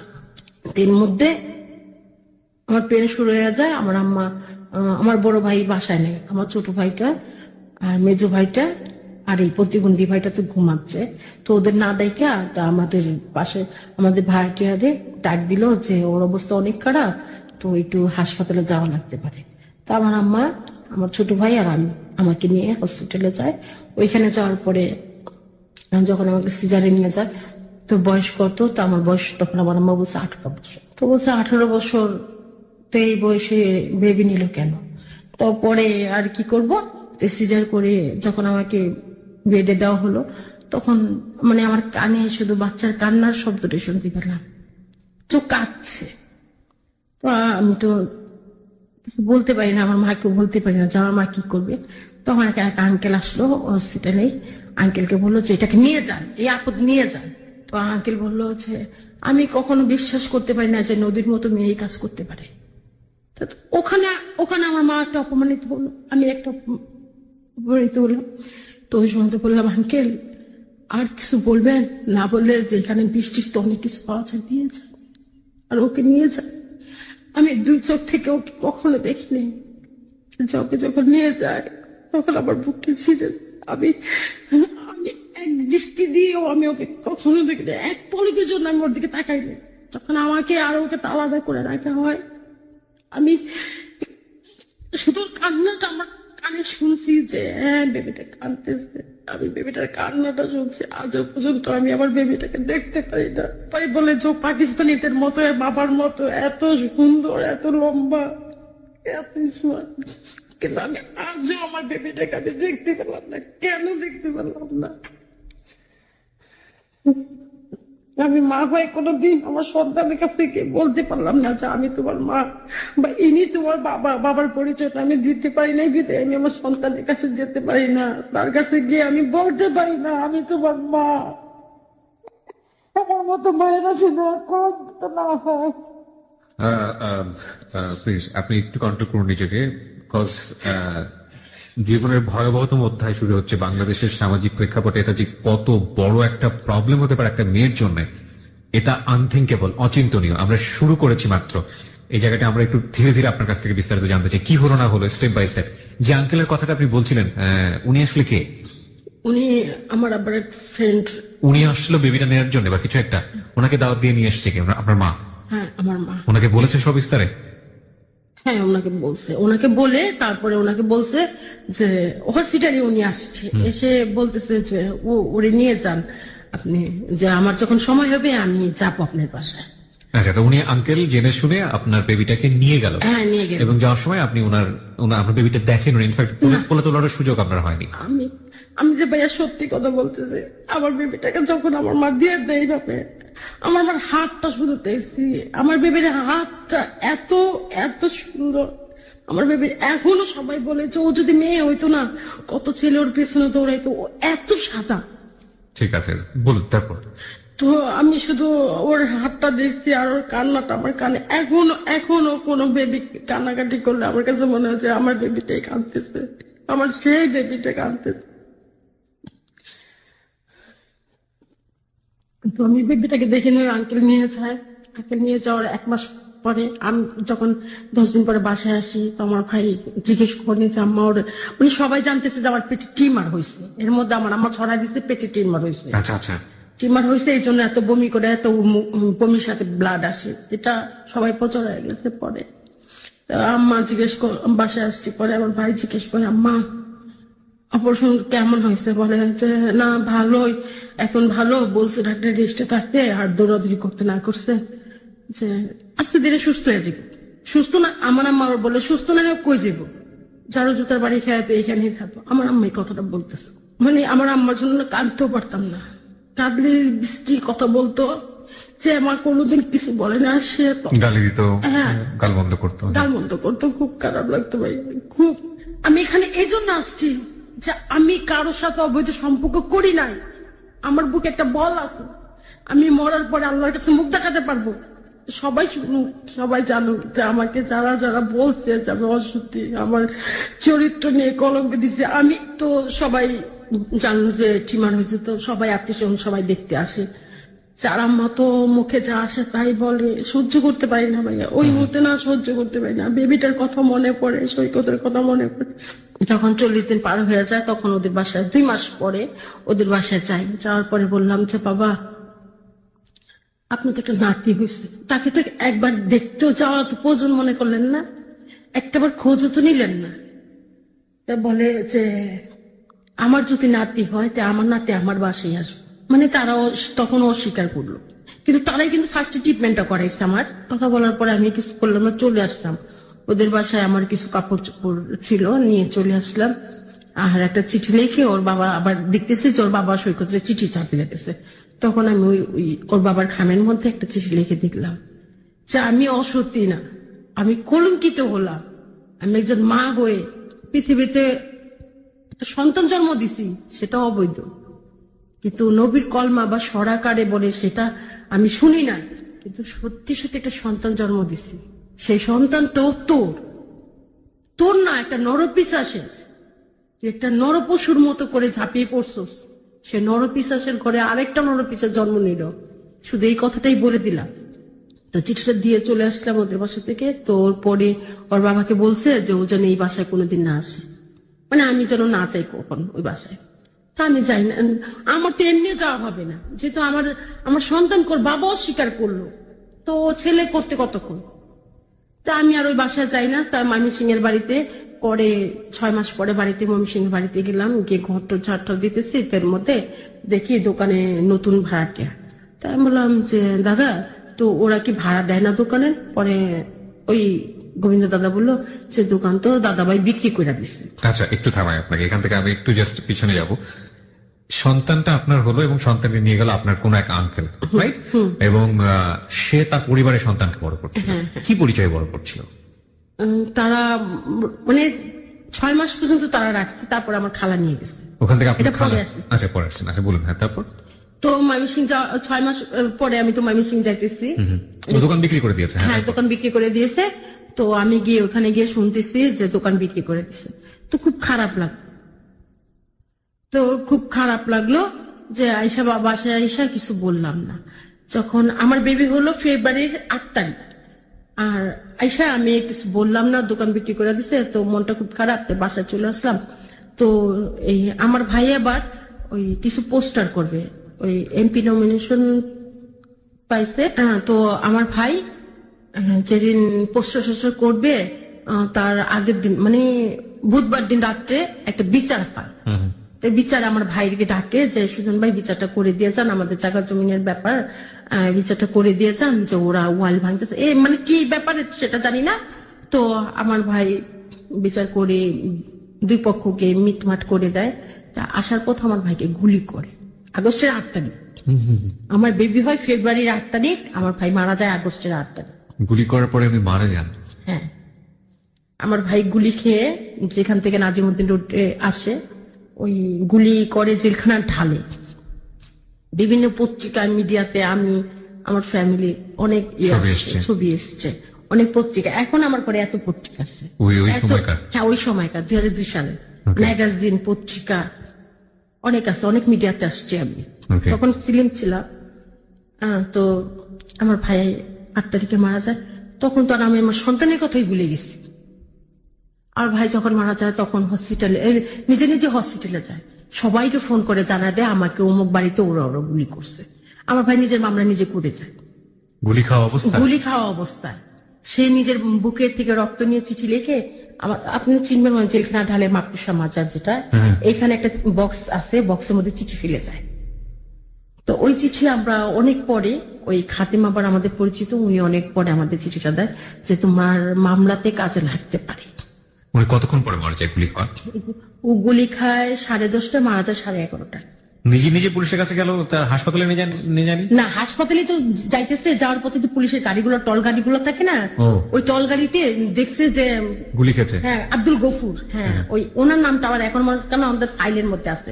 আর যে ভাইয়ের মুখে আপনি হাত দিয়েছেন, এটা আপনি? হ্যাঁ হ্যাঁ হ্যাঁ হ্যাঁ। তো আব্দুল গফুর ফাইল বের করে যে আপনি একটা সিগনেচার করেন। তো আমার ভাই সিগনেচার করছে, করে বলছে কারা কারা, মানে সবার নাম। আমার ভাই একেবারে পাট্টুপাট সবার নাম। মারা গিয়েছে কি ওই রাস্তাতে মারা গেছে নাকি হাসপাতালে? না, হসপিটালে অ্যাডমিট হওয়ার পরে মারা গেছে। যে যারা মারছে আমাদের বাসায় খবর আসার আগে তারা চলে গেছে হসপিটালে, এবং আমার ভাইয়ের মুখে থেকে অক্সিজেনটা খুলে ফেলছে যাতে ও বাঁচতে না পারে। তাহলে ওদের সমস্যা। তো পরে আমরা যতদূর জানতে পারছি, আমরা হসপিটালে যাই, তারপরে দেখি যে যারা মারছে তারা ওখানে, আর অনেক লোক ওখানে, এমপি টেমপি মন্ত্রী সবাই ওখানে। তো রাত্রে 12টার দিকে তো আমার ভাইয়ের পাশে আমি বসা, হসপিটালে গিয়ে ভাইকে এই অবস্থা দেখে তো নিজের কষ্ট বুকে চাপা দিতে পারতেছি না। তো ভাই মারা যাওয়ার পরে আর ওই বাসায় ফোন করলাম, যে কমিশনারের মোবাইল নিয়ে বললাম যে আগে ফোনটা দেন, আমি একটু জরুরি ফোন করা দরকার। বলে হ্যাঁ, তুমি যেখানে ফোন করার ফোন করতে পারো। তো সব জায়গায় ফোন করে জানালাম। যে পরে আমার শ্বশুর বাড়িতেও, মানে সৈকতের বাড়িতেও জানালাম, সরি শ্বশুর বাড়ি বললে ভুল হবে, সৈকতের বাড়িতে জানালাম যে বরাব্বা এই ব্যাপার, সুজন তো আজকে মারা গেছে, যদি তোমাদের ইচ্ছা হয় কালকে জানা যায় এসো। তো বলে রেখে দিলাম। আর আমাকে ওনারা আর বললো না যে কিভাবে মারা গেছে, কখন মারা গেছে, কিছু বলেনি। পরের দিন ওরা চ্যানেলগুলোতে দেখছে, নিউজে দেখছে, দেখে পরে আমাদের এখানে আর আসেনি ওনারা। আমার ভাই যে আগস্ট 8 তারিখে মারা গেছে, ওনারা আর আসে নাই। তো এইভাবে আমি বিভিন্ন জায়গায় দৌড়াদৌড়ি করতে হইতেছে। আমার আম্মা আমাকে একদিন বলে যে, আমার ভাই মারা যাওয়ার 1 বছর পরে আমাকে বলে যে এখন তো সবই শেষ, যেখানে যা ছিল সবই তো শেষ, আর সবকিছু দেখতে হবে তোমার। তো আমার ভাই মারা যাওয়ার আগে আরেকটা কথা বলিনি, যে এটা না বললে নয়, যে আমার ভাই যারা মারছে আমার ভাইকে, আর যারা হসপিটালে আমার ভাইয়ের সাথে কথা বলছে, তাদেরকে কথাটা বলছে যে আমাদের 4 ভাইয়ের 1 বোন, অনেক আদরের বোন, তো আমাকে শেষ করছে, আমার বোনের গায়ে একটা আঁচড় দিস না, আমার বোনের গায়ে একটা আঁচড় দিস না, তাহলে আমি খবর থেকে অভিশাপ দিব। তা আমার ভাই এই কথাটা বলছে যে যারা মারছে তাদের মানে আপনার ভাই মারার আগে কি জেনে গিয়েছিল, মানে মরে যাওয়ার আগে কি জানছিল যে আপনার বেবিটার খবর কিছু জানতো? তার মানে আপনার ভাই মানে না জেনেই মারা গেছে? আগ পর্যন্ত আমার ভাই জানতো না। যদি আমার ভাই জানতো তাহলে তৎক্ষণে আমার বেবিটা নিয়ে আসতো আমার ভাই। জানাননি কেন আপনার? আমার আম্মা, আমি তো তখন তো ভাই আমার কোনো ঝুল নাই ওখানে। আমি যে ভাত খেতাম, চোখের পানি, মনে হয় ডাল দিয়ে ভাত খেলে যেমন হয়, ভাত খেলে মায়ের নাম কখনো কেউ মিথ্যে করে না। আমি তো একটা মা, আমি প্রতিনিয়ত ভাই, আমি কখনো দিন আমার এমন দিন গেছে ভাই, আমি সিজারের মানুষ, একবেলা খেয়েছি, একবেলা, তাও কি সকালে একটা শুকনো রুটি আমার আম্মা যখন কুকুর বিড়ালকে দিত সেইভাবে আমার রুমের মধ্যে এভাবে ছুড়াই দিত, আমি সেইভাবে খাইতাম, পেটে ক্ষুধা সেভাবে খাইতাম। কাজের মেয়েটাকে যদি ইশারা করে ডাকতাম, আমার এমনকি আমাকে 1 ঘোড়া করে রাখা হয়েছে, কাজের মেয়েটাকে ডাকতাম, ও আসতে বলতে কি কারোর ফোন দিতে কয়, কারোর সাথে কথা বলতে চায়, আর কোনো জায়গায় যাওয়ার বাকি আছে, আমার মা এইভাবে স্ট্রিক ভাবে বলতো, চার কোথাও যাওয়ার বাকি আছে, একটা হয়েছে আর একটা দরকার, ছেলে হয়েছে এখন মেয়ে দরকার, এইভাবে বলতো না। তখন খুব খারাপ লাগতো, খুব ঘেন্না লাগতো, তখন ইচ্ছে করতো কেন মরতেছি না, কেন বেঁচে আছি, কার জন্য। তারপর বলতাম যে আমি তো বেঁচে আছি শুধু একজনের জন্য। আমি জীবনের শেষ প্রান্তে গিয়ে আমি তার কাছ থেকে এই জিনিসটা জানতে চাইবো যে কি অপরাধ ছিল আমার, আমি কি দোষ করেছিলাম, কেন আমার সাথে এরকম করলো। আমার শুধু এটাই জানার আছে, সেজন্য আমি বেঁচে আছি আজও। তো আমার এই কথাবার্তা সহ্য হতো না, তবে আমি সিংহে বাড়িতে একদিন যাই। তো এর মধ্যে যখন আমার ভাইও মারা যায়, 1 বছর হয়ে যায়, আমার বেবির 1.5 বছর হয়ে যায়, তো এর মধ্যে একদিন খবর আমার ছোট খালারে ফোন দিয়েছে, খালামণি আমার ধৈর্যটা সয় না, আমি চলে আসবো। তো খালামণি বলে যে তুমি চলে আসবা কেন, তোমার বেবি তো আমার কাছে, তুমি কেন টেনশন করো, তোমার বেবি আমার কাছে। তাই আমি বললাম খালামণি তোমার কাছে বেবি, অথচ আমি জানি না। বলি না, তুমি 100 তোমার বেবি। একটু থামাই, আমি এই প্রশ্নটা করছি, এটা কতটা প্রাসঙ্গিক হবে জানি না, মানে আমার খুব জানতে ইচ্ছে করছে। জন্মের পরে তো স্তন্যদান যেটা বলে, হ্যাঁ, আপনার বেবি সেটা তো আপনার ক্ষেত্রে সুযোগ হয়নি, ও কি কারো স্তন্য পেয়েছে? মানে ওইভাবে বড় হয়নি। ওর জীবনের গল্পটা কি হতে পারে? আমি যখন ওনার জীবনের গল্পটা শুনছিলাম তখন একটু চিন্তা করার চেষ্টা করছিলাম। একটু শুনি, ধারাবাহিকভাবেই শুনি। বলুন, তারপর তো চলে আসতে চাচ্ছিলেন আপনি? হ্যাঁ, আমি খালামণির কাছে চলে যেতে চাচ্ছিলাম যে খালামণি আমার আর ধৈর্য যেতে বলে না, আমি চলে আসবো। তো আমার খালামণি বলে যে তুমি আমার সাথে একটা কথা বলতে হবে। তো কি কথা? আমাকে কথা দিতে হবে, তুমি এই কথাটা কাউকে বলতে পারবে না। আমি না বলবো না। তো বলবো না, তো বলবো না, তো আমি না, যে তোমার বেবি কিন্তু আমার কাছে, তোমার আর সৈকতের বেবি কিন্তু আমার কাছে এখন, আমার জিম্মায়, কিন্তু আমি যে তোমাকে বলছি এই কথাটা কিন্তু কাউকে বলতে পারবা না। আমি কেন? বলেন না, যে তুমি যদি এখানে আসো, আমার কাছে আসো, তাহলে তোমার বেবি কিন্তু অন্য কোথাও চলে যাবে। তুমি কি চাও তোমার বেবি আমার কাছে থাক, ভালো থাক, ভালোভাবে পড়াশোনা করবে, মানে সবকিছু বলতেছে আমার খালামণি, বলতেছে খালামণি আমি চাইবো সেখানে থাকবো। বলে যদি এটা চাও তাহলে কখনো আমার এখানে আসার চেষ্টা করো না। বললাম তাহলে আমি কি করব এখন? বলে যেখানে আছো সেখানে থাকো। ওরা কেন চায়নি আপনার সাথে পেতে পারে? সেটা আমার আম্মা জানে আর আমার খালামুলিরা জানে, সেটা তো আমি জানি। আচ্ছা আমি আর এখন শেষ সময় আমি জানতেও চাই। তো খালামুনির বারবার জিজ্ঞেস করলাম, খালামুনি ওর সাথে কি আমি একটু কথা বলতে পারবো? ওকে কথা বলে? আমার না খুব আগ্রহ জাগতো ভাইয়া, আমার সন্তানের সঙ্গে আমি একটু কথা বলবো, ওর মুখটা একটু দেখবো।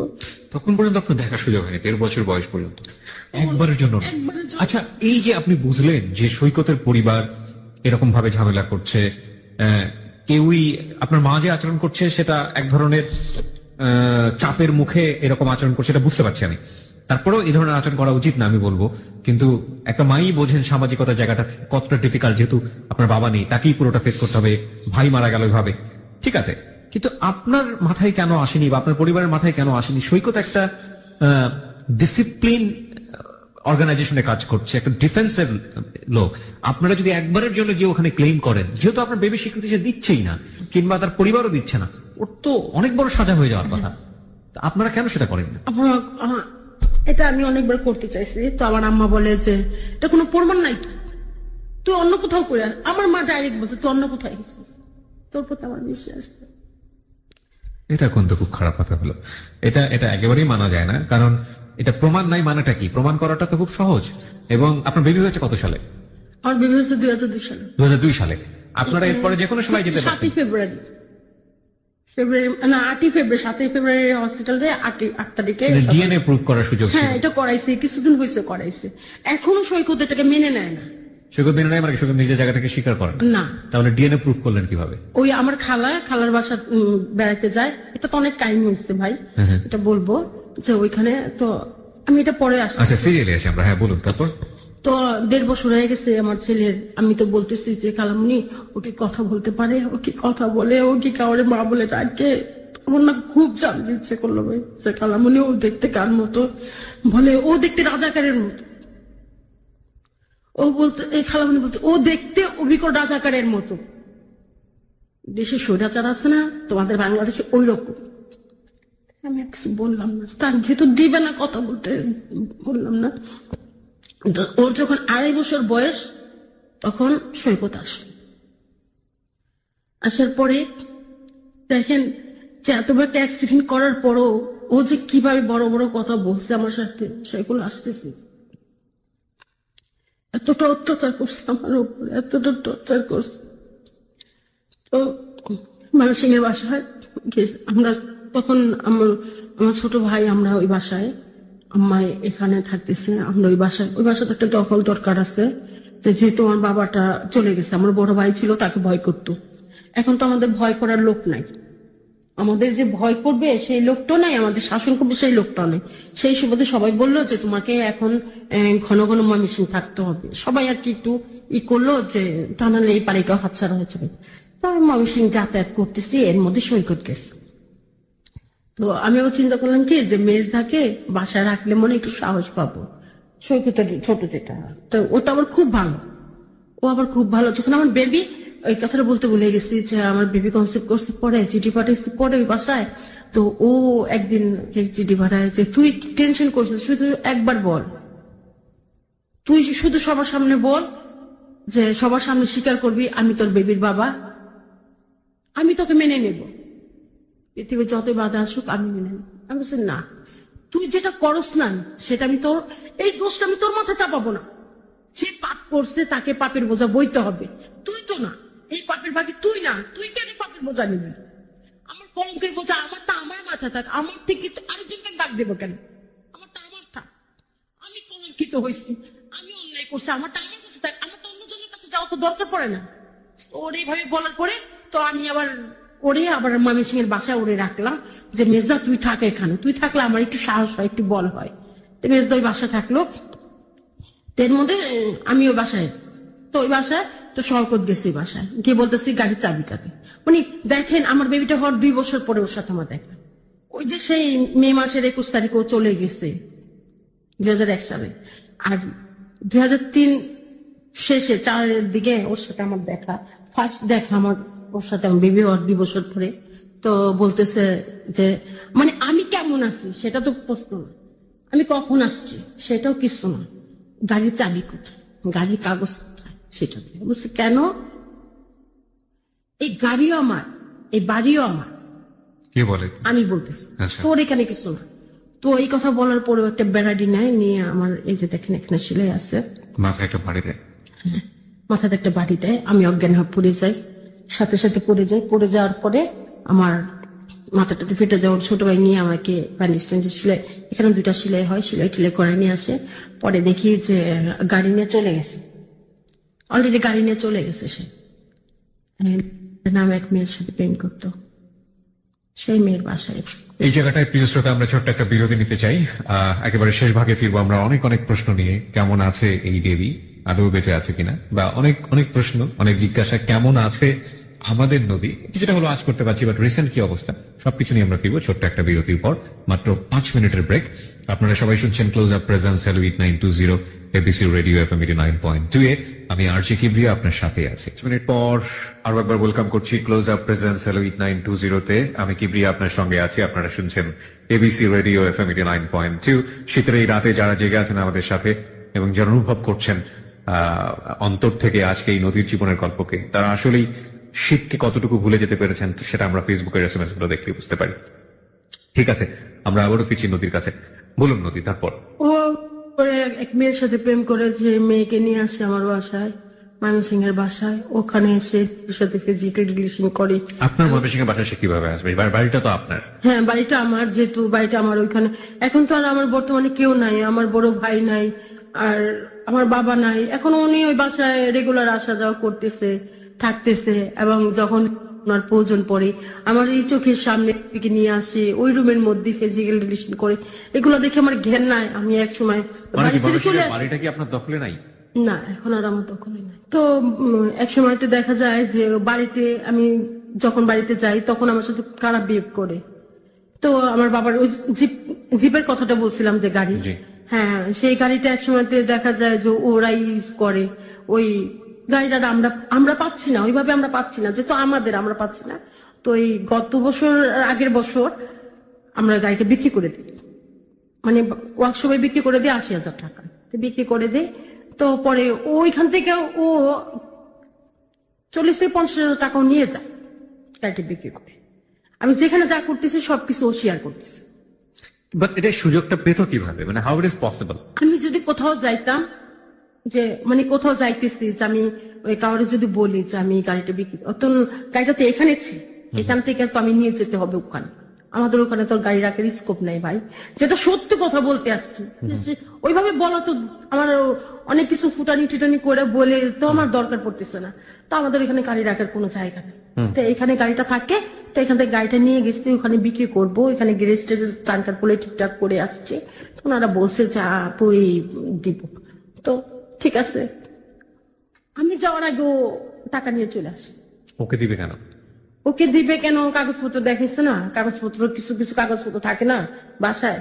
কাগজপত্র ওর কাছে থাকবে কেন? না, কাগজপত্রটা ছিল ময়মনসিংহ থেকে, যেহেতু আমি কাগজপত্র আনতে গেছি, কাগজ নিয়ে আসছি। আমি অর্ধেকটা পাইছি, অর্ধেকটা পাইনি। যেহেতু ও ময়মনসিংহের বাড়িতে, যেহেতু থাকতেছে অলরেডি, ওখানে কোথায় কেসে খুঁজতেছে, শুধু পাচ্ছে না আমার দলিলটা। ওই যে দলিলটা, আমি আর আমার বাবা জানি যে দলিলটা কোথায়। দলিলটা যদি পেতো এতদিনে বাড়িটা অলরেডি বিক্রি করে দিত। আমি এটাই জানি যে বাড়িটাও অলরেডি বিক্রি করে দিত। আমি কিছু পার্টিকুলার কিছু কোশ্চেনে যাই, আপনি কোশ্চেনগুলোর অ্যান্সার দেন। বাড়িটা কি আপনার দখলে আছে না নেই? না, এখন আর আমার দখলে নেই। এটা কার দখলে? এটা এখন সৈকতের দখলে। বাট এটা কিভাবে সম্ভব? এটা কিভাবে সম্ভব? এখন তো জোরে করে, এখন আইনের জোরে করে। এখন যদি আমি আইনে যেতে যাই, যে দলিলটা তো যেহেতু আমার নামে, আমি এটা অনেকের সাথে আলোচনা করছি, সবাই একই কথা বলছে যে যেহেতু দলিল তোমার নামে, এখন ও বাড়িতে ও কি করবে, মদের ভাট্টি বসা, যা ইচ্ছা তাই করবে। যখন তুমি দরকার পড়বে তখন তুমি আইনের সাহায্যে তুমি বাড়িতে ঢুকতে পারবে। তুমি, তোমার বাড়ি তোমার কাছে, তুমি কাগজপত্র দেখায় তুমি বাড়ি পেয়ে যাও। হ্যাঁ, তো আপনি করছেন না কেন সেটা? আমি সেটা করতেছি না, যেহেতু আমার সন্তানের পরিচয় আমি দিতে পারতেছি না, ও আমার সন্তান মেনে নিতেছে না। তো আমি আমার খালাদের সবার সাথে আলাপ করার পর, আমার খালা যেহেতু যখন ছেলের 14 বছর হয়ে গেছে, তখন আশেপাশে লোকজন কথা বলবে যে ভাগ্নির ছেলে, তোমার নাতি তোমাকে মা ডাকে, তোমাকে বাবা ডাকে, এটা কেমন, এটা কোন সমাজ? তো এই কথা বলার পরে ছেলে একদিন যখন রাস্তা থেকে এসে বলতেছে যে আম্মু, আমাকে না ওরা বলছে যে তুমি নাকি আমার আম্মু না, তুমি নাকি আমার আব্বু। তা আমার আম্মু কোথায়? আমার আম্মুকে। আমার ছবি দেখে বলতেছে, আম্মু এই স্বামী মারা নদীটা কি? বলে এইটাই তোমার আম্মু। তো ছেলে সেদিন খুব কান্নাকাটি করে। তো কান্নাকাটি করার পরে তো সৈকত একদিন ওই বাসায়, মানে আমার খালার বাসায়, তো চিটাগাং থেকে আমার খালার বাসায় যাওয়া তো সুবিধা। তো যাওয়ার পরে বলতেছে যে এইটাই তোমার আব্বু। তো এই কথা বলার পরে বলে যে ও কি নদীর ছেলে, তার ছেলে। মানে খারাপ ভাষায় কথা বলতে, পরে আমার খালামণি মানে খুব 2-3টা চর মারে। চর মারার পরে বলে, শোন, আমার মেয়ে কখনো ছিল না আর অসতী ছিল না। আচ্ছা, আপনি আমাকে একটু বলেন, আমি কিন্তু প্রশ্নটার অ্যান্সার পাইনি। এই যে এই 12 কাঠার বাড়ি, এটা কি আপনার দখলে এখন? জি না, এটা কার দখলে? সৈকতের দখলে? সৈকতের দখলে। তো আপনার কাছে তো দলিল আছে, জি। তো আপনি দখল নিচ্ছেন না কেন? আমি নিচ্ছি না যে আমার ভাইদের উপরে কোনো ঝড় আসুক, আমি সেই জন্য আমি নিচ্ছি না। আমি চাই না যে আমার ছোট ছোট ভাইদের উপরে কোনো ঝড় আসুক, তাদের উপরে কোনো বিপদ ঘনে আসুক। আমি এই জন্য মানে পুরো ঘটনাটা আপনি চাচ্ছেন না এখানে ফ্ল্যাশ? না না, আমি কিছু চাচ্ছি না। ওকে প্রিয় শ্রোতা, এই বিষয়টা উনি ফ্ল্যাশ করতে চাচ্ছেন না। সুতরাং এই বিষয়টা আমার জন্য তেমন একটা ইম্পর্টেন্টও না। আসলে বৈষয়িক ব্যাপারটা ওনার একান্তই ব্যক্তিগত ব্যাপার। তবে উনি কেন ফ্ল্যাশ করতে চাচ্ছেন না, সেই জায়গাটা থেকে ওনার এক ধরনের আতঙ্ক আছে। সেই আতঙ্কের বিষয়টা আমরা আনতেও জানা রেডিওতে। একটা জিনিস আমাকে বলেন, আপনার সন্তানের বয়স এখন কত? 14 বছর। ও কোথায় থাকে? ও কলকাতা হাওড়া থাকে। ও বাংলাদেশে নেই? ও কলকাতার হাওড়াতে থাকে। ও আপনাকে কি হিসেবে জানে? ওর সঙ্গে কথা হয়, আপনার কমিউনিকেশন হয়? আমি ভাইয়া ওর সাথে আজ পর্যন্ত একটা কথা বলতে পারিনি। ওর ওর ওর বয়সটা কি ভাইয়া আমার কানে এখনো পর্যন্ত আসে নাই। কেন আসে নাই আমি এখনো পর্যন্ত শুনতে পারি না যে ও মা বলে কিভাবে ডাকে, কে কাকে ডাকে, কিভাবে ডাকে, মা কি, আমি এখনো শুনতে পারি না। আমি শুধু গুলোয় তাকিয়েছি আমার সন্তান একদিন না একদিন আমাকে মা বলে ডাকবে। যে সন্তানের জন্য নিজের জীবনটাকে শেষ করে দিয়েছি, সেই সন্তানের মুখে মা ডাক শুনবো, সে সন্তান আমাকে মা বলে ডাকবে, আমাকে জড়িয়ে ধরবে। আপনার বয়স কত এখন? 30। আপনি তো বিয়ে শাদী করেন না, কেন করেন? আমি কেন করিনি, আমার অনেক বিয়ের প্রপোজ আসছে। এক ছিল আমার এক রিলেটিভ, উনি এখন ডিউটিতে আসছে। উনি অনেক বলছে, এখনো বলে আমি কখনো বিয়ে করব। আমার বিয়ে করার আগে আমার সব স্বপ্ন শেষ হয়ে গেছে। আমি তো নিজে ঠকে গেছি, আমি আরেকটা পুরুষকে কিভাবে ঠকাবো? আমি চাই না যে, আমি নিজে ঠকে গেছি, আমি আরেকজনকে ঠকাতে চাই না। আমার ফ্যামিলি আমাকে অনেক টাকা পয়সা খরচ করে বিয়ে দিতে পারতো, যে আনমেরিড বলে বিয়ে দিতে পারতো। আমি আনমেরিডের মধ্যেও কিন্তু আমি একজন মা। আমি বাস্তবে আনমেরিড, সব দিক থেকে আমি আনমেরিড, কিন্তু আমি যে একজন মা, একজন কুমারী মেয়ে, মা হয়ে কিভাবে? তো এই এই এই জিনিসটা তো আমি সমাজে বলতে পারতেছি না যে আমি কিভাবে মা হয়েছি, আমি কেন বিয়ে করিনি। আমি তো নিজেই ঠকে গেছি, আমি আরেকটা পুরুষকে কিভাবে ঠকাই? কেন বললেন আপনি আজকে এই জীবনের গল্প লাখো মানুষের কাছে? আমি কেন বলতে এসছি, আমার ভিতরটা অনেক কিছু জমা হয়েছিল। আজকে মনে হয় আমি সমস্ত অন্যায়, আমার জীবনে সবকিছু জেনে মুছে আজকে হয়তো আমি নতুন করে বাঁচতে চেষ্টা করব। আর তাহলে মনে করবো জীবনটা এখানেই শেষ, যেখানে শুরু হয়েছিল সেখানেই শেষ। আমি এই কথাগুলো আমি চাই যে আমার সন্তানের কান পর্যন্ত যাক, যে আমি কার জন্য কি করেছি, কেন করছি, যে সেও ভালো থাক, আমার সন্তানকে যেন কেউ অবৈধ সন্তান না বলে। ও কার কাছে থাকে? আমার খালার কাছে থাকে, কলকাতার হাওড়াতে। সন্তানের ছবি আছে আপনার কাছে? ছবিও নেই আপনার কাছে? আমাকে কেউ এটা দেখতেও দেয় না ভাইয়া।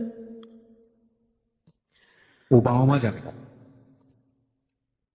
বাবা মা জানে? ও জানে যে, এখন বর্তমানে জানে যে আমি ওর মা। আপনার সঙ্গে যোগাযোগ করে না? ও জানার পরেও যোগাযোগ করেন? ওর বয়স কত? 14 বছর? 14 বছর পড়ছে। ও পড়াশোনা করে? হ্যাঁ, পড়াশোনা করে, হাওড়াতে পড়ে। বাবার সাথে সম্পর্ক, বাবার সাথে এখন 14 বছরের ছেলে হয়ে গেছে, আর এখন তো সৈকতের কোনো সন্তান হবেই না। সৈকত তো বিয়ে করেছে? হ্যাঁ, সৈকত বিয়ে করেছে, বিয়ে করছে। তো আল্লাহ তো একটা জিনিস থেকে ওকে, আমি আমি আমি এটাই এটাই করি যে ও একটা দিক থেকে শাস্তি অবশ্যই পেয়েছে, ওর কোনো এটাই সন্তান পাওনা নেই? ছিল। ওর কোনো সন্তান নেই? ওর কোনো সন্তান হবেই না, ওর কোনো সন্তান আর কখনো হবেই না, এই জিনিসটা ওর মনে পাওনা ছিল। ওনার কোনো সন্তান হয়নি? না। আছে সন্তান, আছে দু একটা সন্তান আছে, না, কোনো সন্তান নেই। আচ্ছা, আপনি তখন আমাদের গল্পের মাঝখানে বলছিলেন যে রিসেন্টলি প্রুভ হয়েছে যে এটা সৈকতেরই সন্তান। কিভাবে হলো এটা? এটা ওই আমার খালা আর আমার আঙ্কেল ওরা, তারপরে আমার সৈকতের এক স্যার, ওনার সাথে আবার আমার ছোট খালার সাথে খুব ভালো রিলেশন।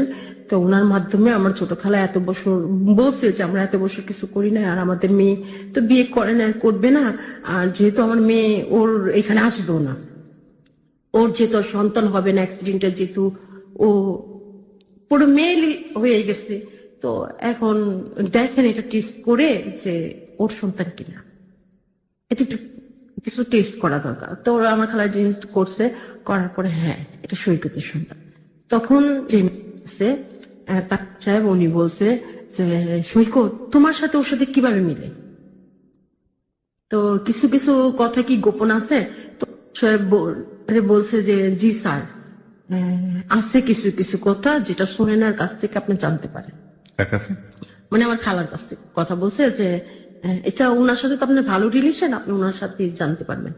তো এই কথা বলছে পরে তো আমার খালা বলছে যে আমার ভাগ্নির সাথে এরকম এরকম এরকম এরকম রিলেশন হয়েছিল। তো বলে বিয়ের আগে ওরকে বিয়ে করছে, বলে যে না বিয়ে করে নাই, বিয়ের আগে হয়েছে। কিভাবে হয়েছে আমার তো আমার খালা বলছে স্টোরি এটা কি মানে কোন, এটা আপনি জানলেন কিভাবে? আমার খালার সাথে আমার প্রতিদিন কথা হয়। আপনার সন্তানের সাথে কথা হয় না? না, কেন কথা হয় না? আমার সন্তানের সাথে কথা হয় না। ও কি চায় না বলতে আপনার সঙ্গে কথা? না, ও আমাকে ঘৃণা করে। আমার সন্তান আমাকে বলে, সেই কথা আমি বলতে চাচ্ছিলাম না, আমার মতো অনেক মায়ের কষ্ট পাবে। আমরা শুনতে চাই না এই কথাটা, না শোনা আমার কথাই। মতো অনেক অনেক মায়েদের বুক ফেটে যাবে। আমার সন্তান যে কথা বলছে, আমাকে নিয়ে যে মন্তব্য করছে, যে কোনো মায়ের সন্তান যেন কোনো মাকে নিয়ে এই ধরনের মন্তব্য না করে, আমার এটাই আল্লাহর কাছে চাওয়া পাওয়া, যে সন্তানের জন্য আমি জীবনে কিছু করলাম না। Let's and the story. Nothing to say, কিছুই বলার নাই, স্পিচলেস, টোটালি স্পিচলেস। এরকম মোমেন্ট হ্যালো 8920 আমার জীবনে বহুবার এসছে, আবারও আসলো, অবাক হবো না। এর চাইতে হয়তো ভয়াবহ কিছু একটা সামনে অপেক্ষা করছে। পৃথিবীর প্রত্যেকটা মাকে যে যে অবস্থায় আছে, আজকের এই অনুষ্ঠানে শেষে শ্রদ্ধা জানিয়ে, স্যালুট জানিয়ে এই গানটা ডেডিকেট করে আজকের অনুষ্ঠানটা শেষ করব। আমার কাছে কিছুই বলার নেই। মা আল্লাহর শ্রেষ্ঠ নিয়ামত, এবং মা যে মাই হন না কেন, সেটা যদি সে মা যদি পতিতালয়ের হন, সে মা যদি কারওয়ান বাজারের এই যে রাস্তা দিয়ে হেঁটে যায়, এখানে ফুটপাতে অনেক মাই তার ছোট ছোট সন্তান নিয়ে রাতের বেলা ঘুমিয়ে থাকে, মাথার উপর এই সন্তানটার পরিচয় আছে কিনা জানা নেই, এরকম মাও হন, কিংবা আজকের এই মায়ের মতো মা হন, প্রত্যেকটি মার প্রতি অন্তর থেকে শ্রদ্ধা জানিয়ে, লাখ লাখ মানুষের প্রতি শ্রদ্ধা জানিয়ে আজকের এই অনুষ্ঠানটা শেষ করতে চাই। এই কান্না কোনোদিন শেষ হবে না যতদিন উনি বেঁচে আছেন, এবং এই কান্না থামানোর শক্তি আমার আপনার কারোরই নেই। এটাই শেষ কথা আজকের এই অনুষ্ঠানের।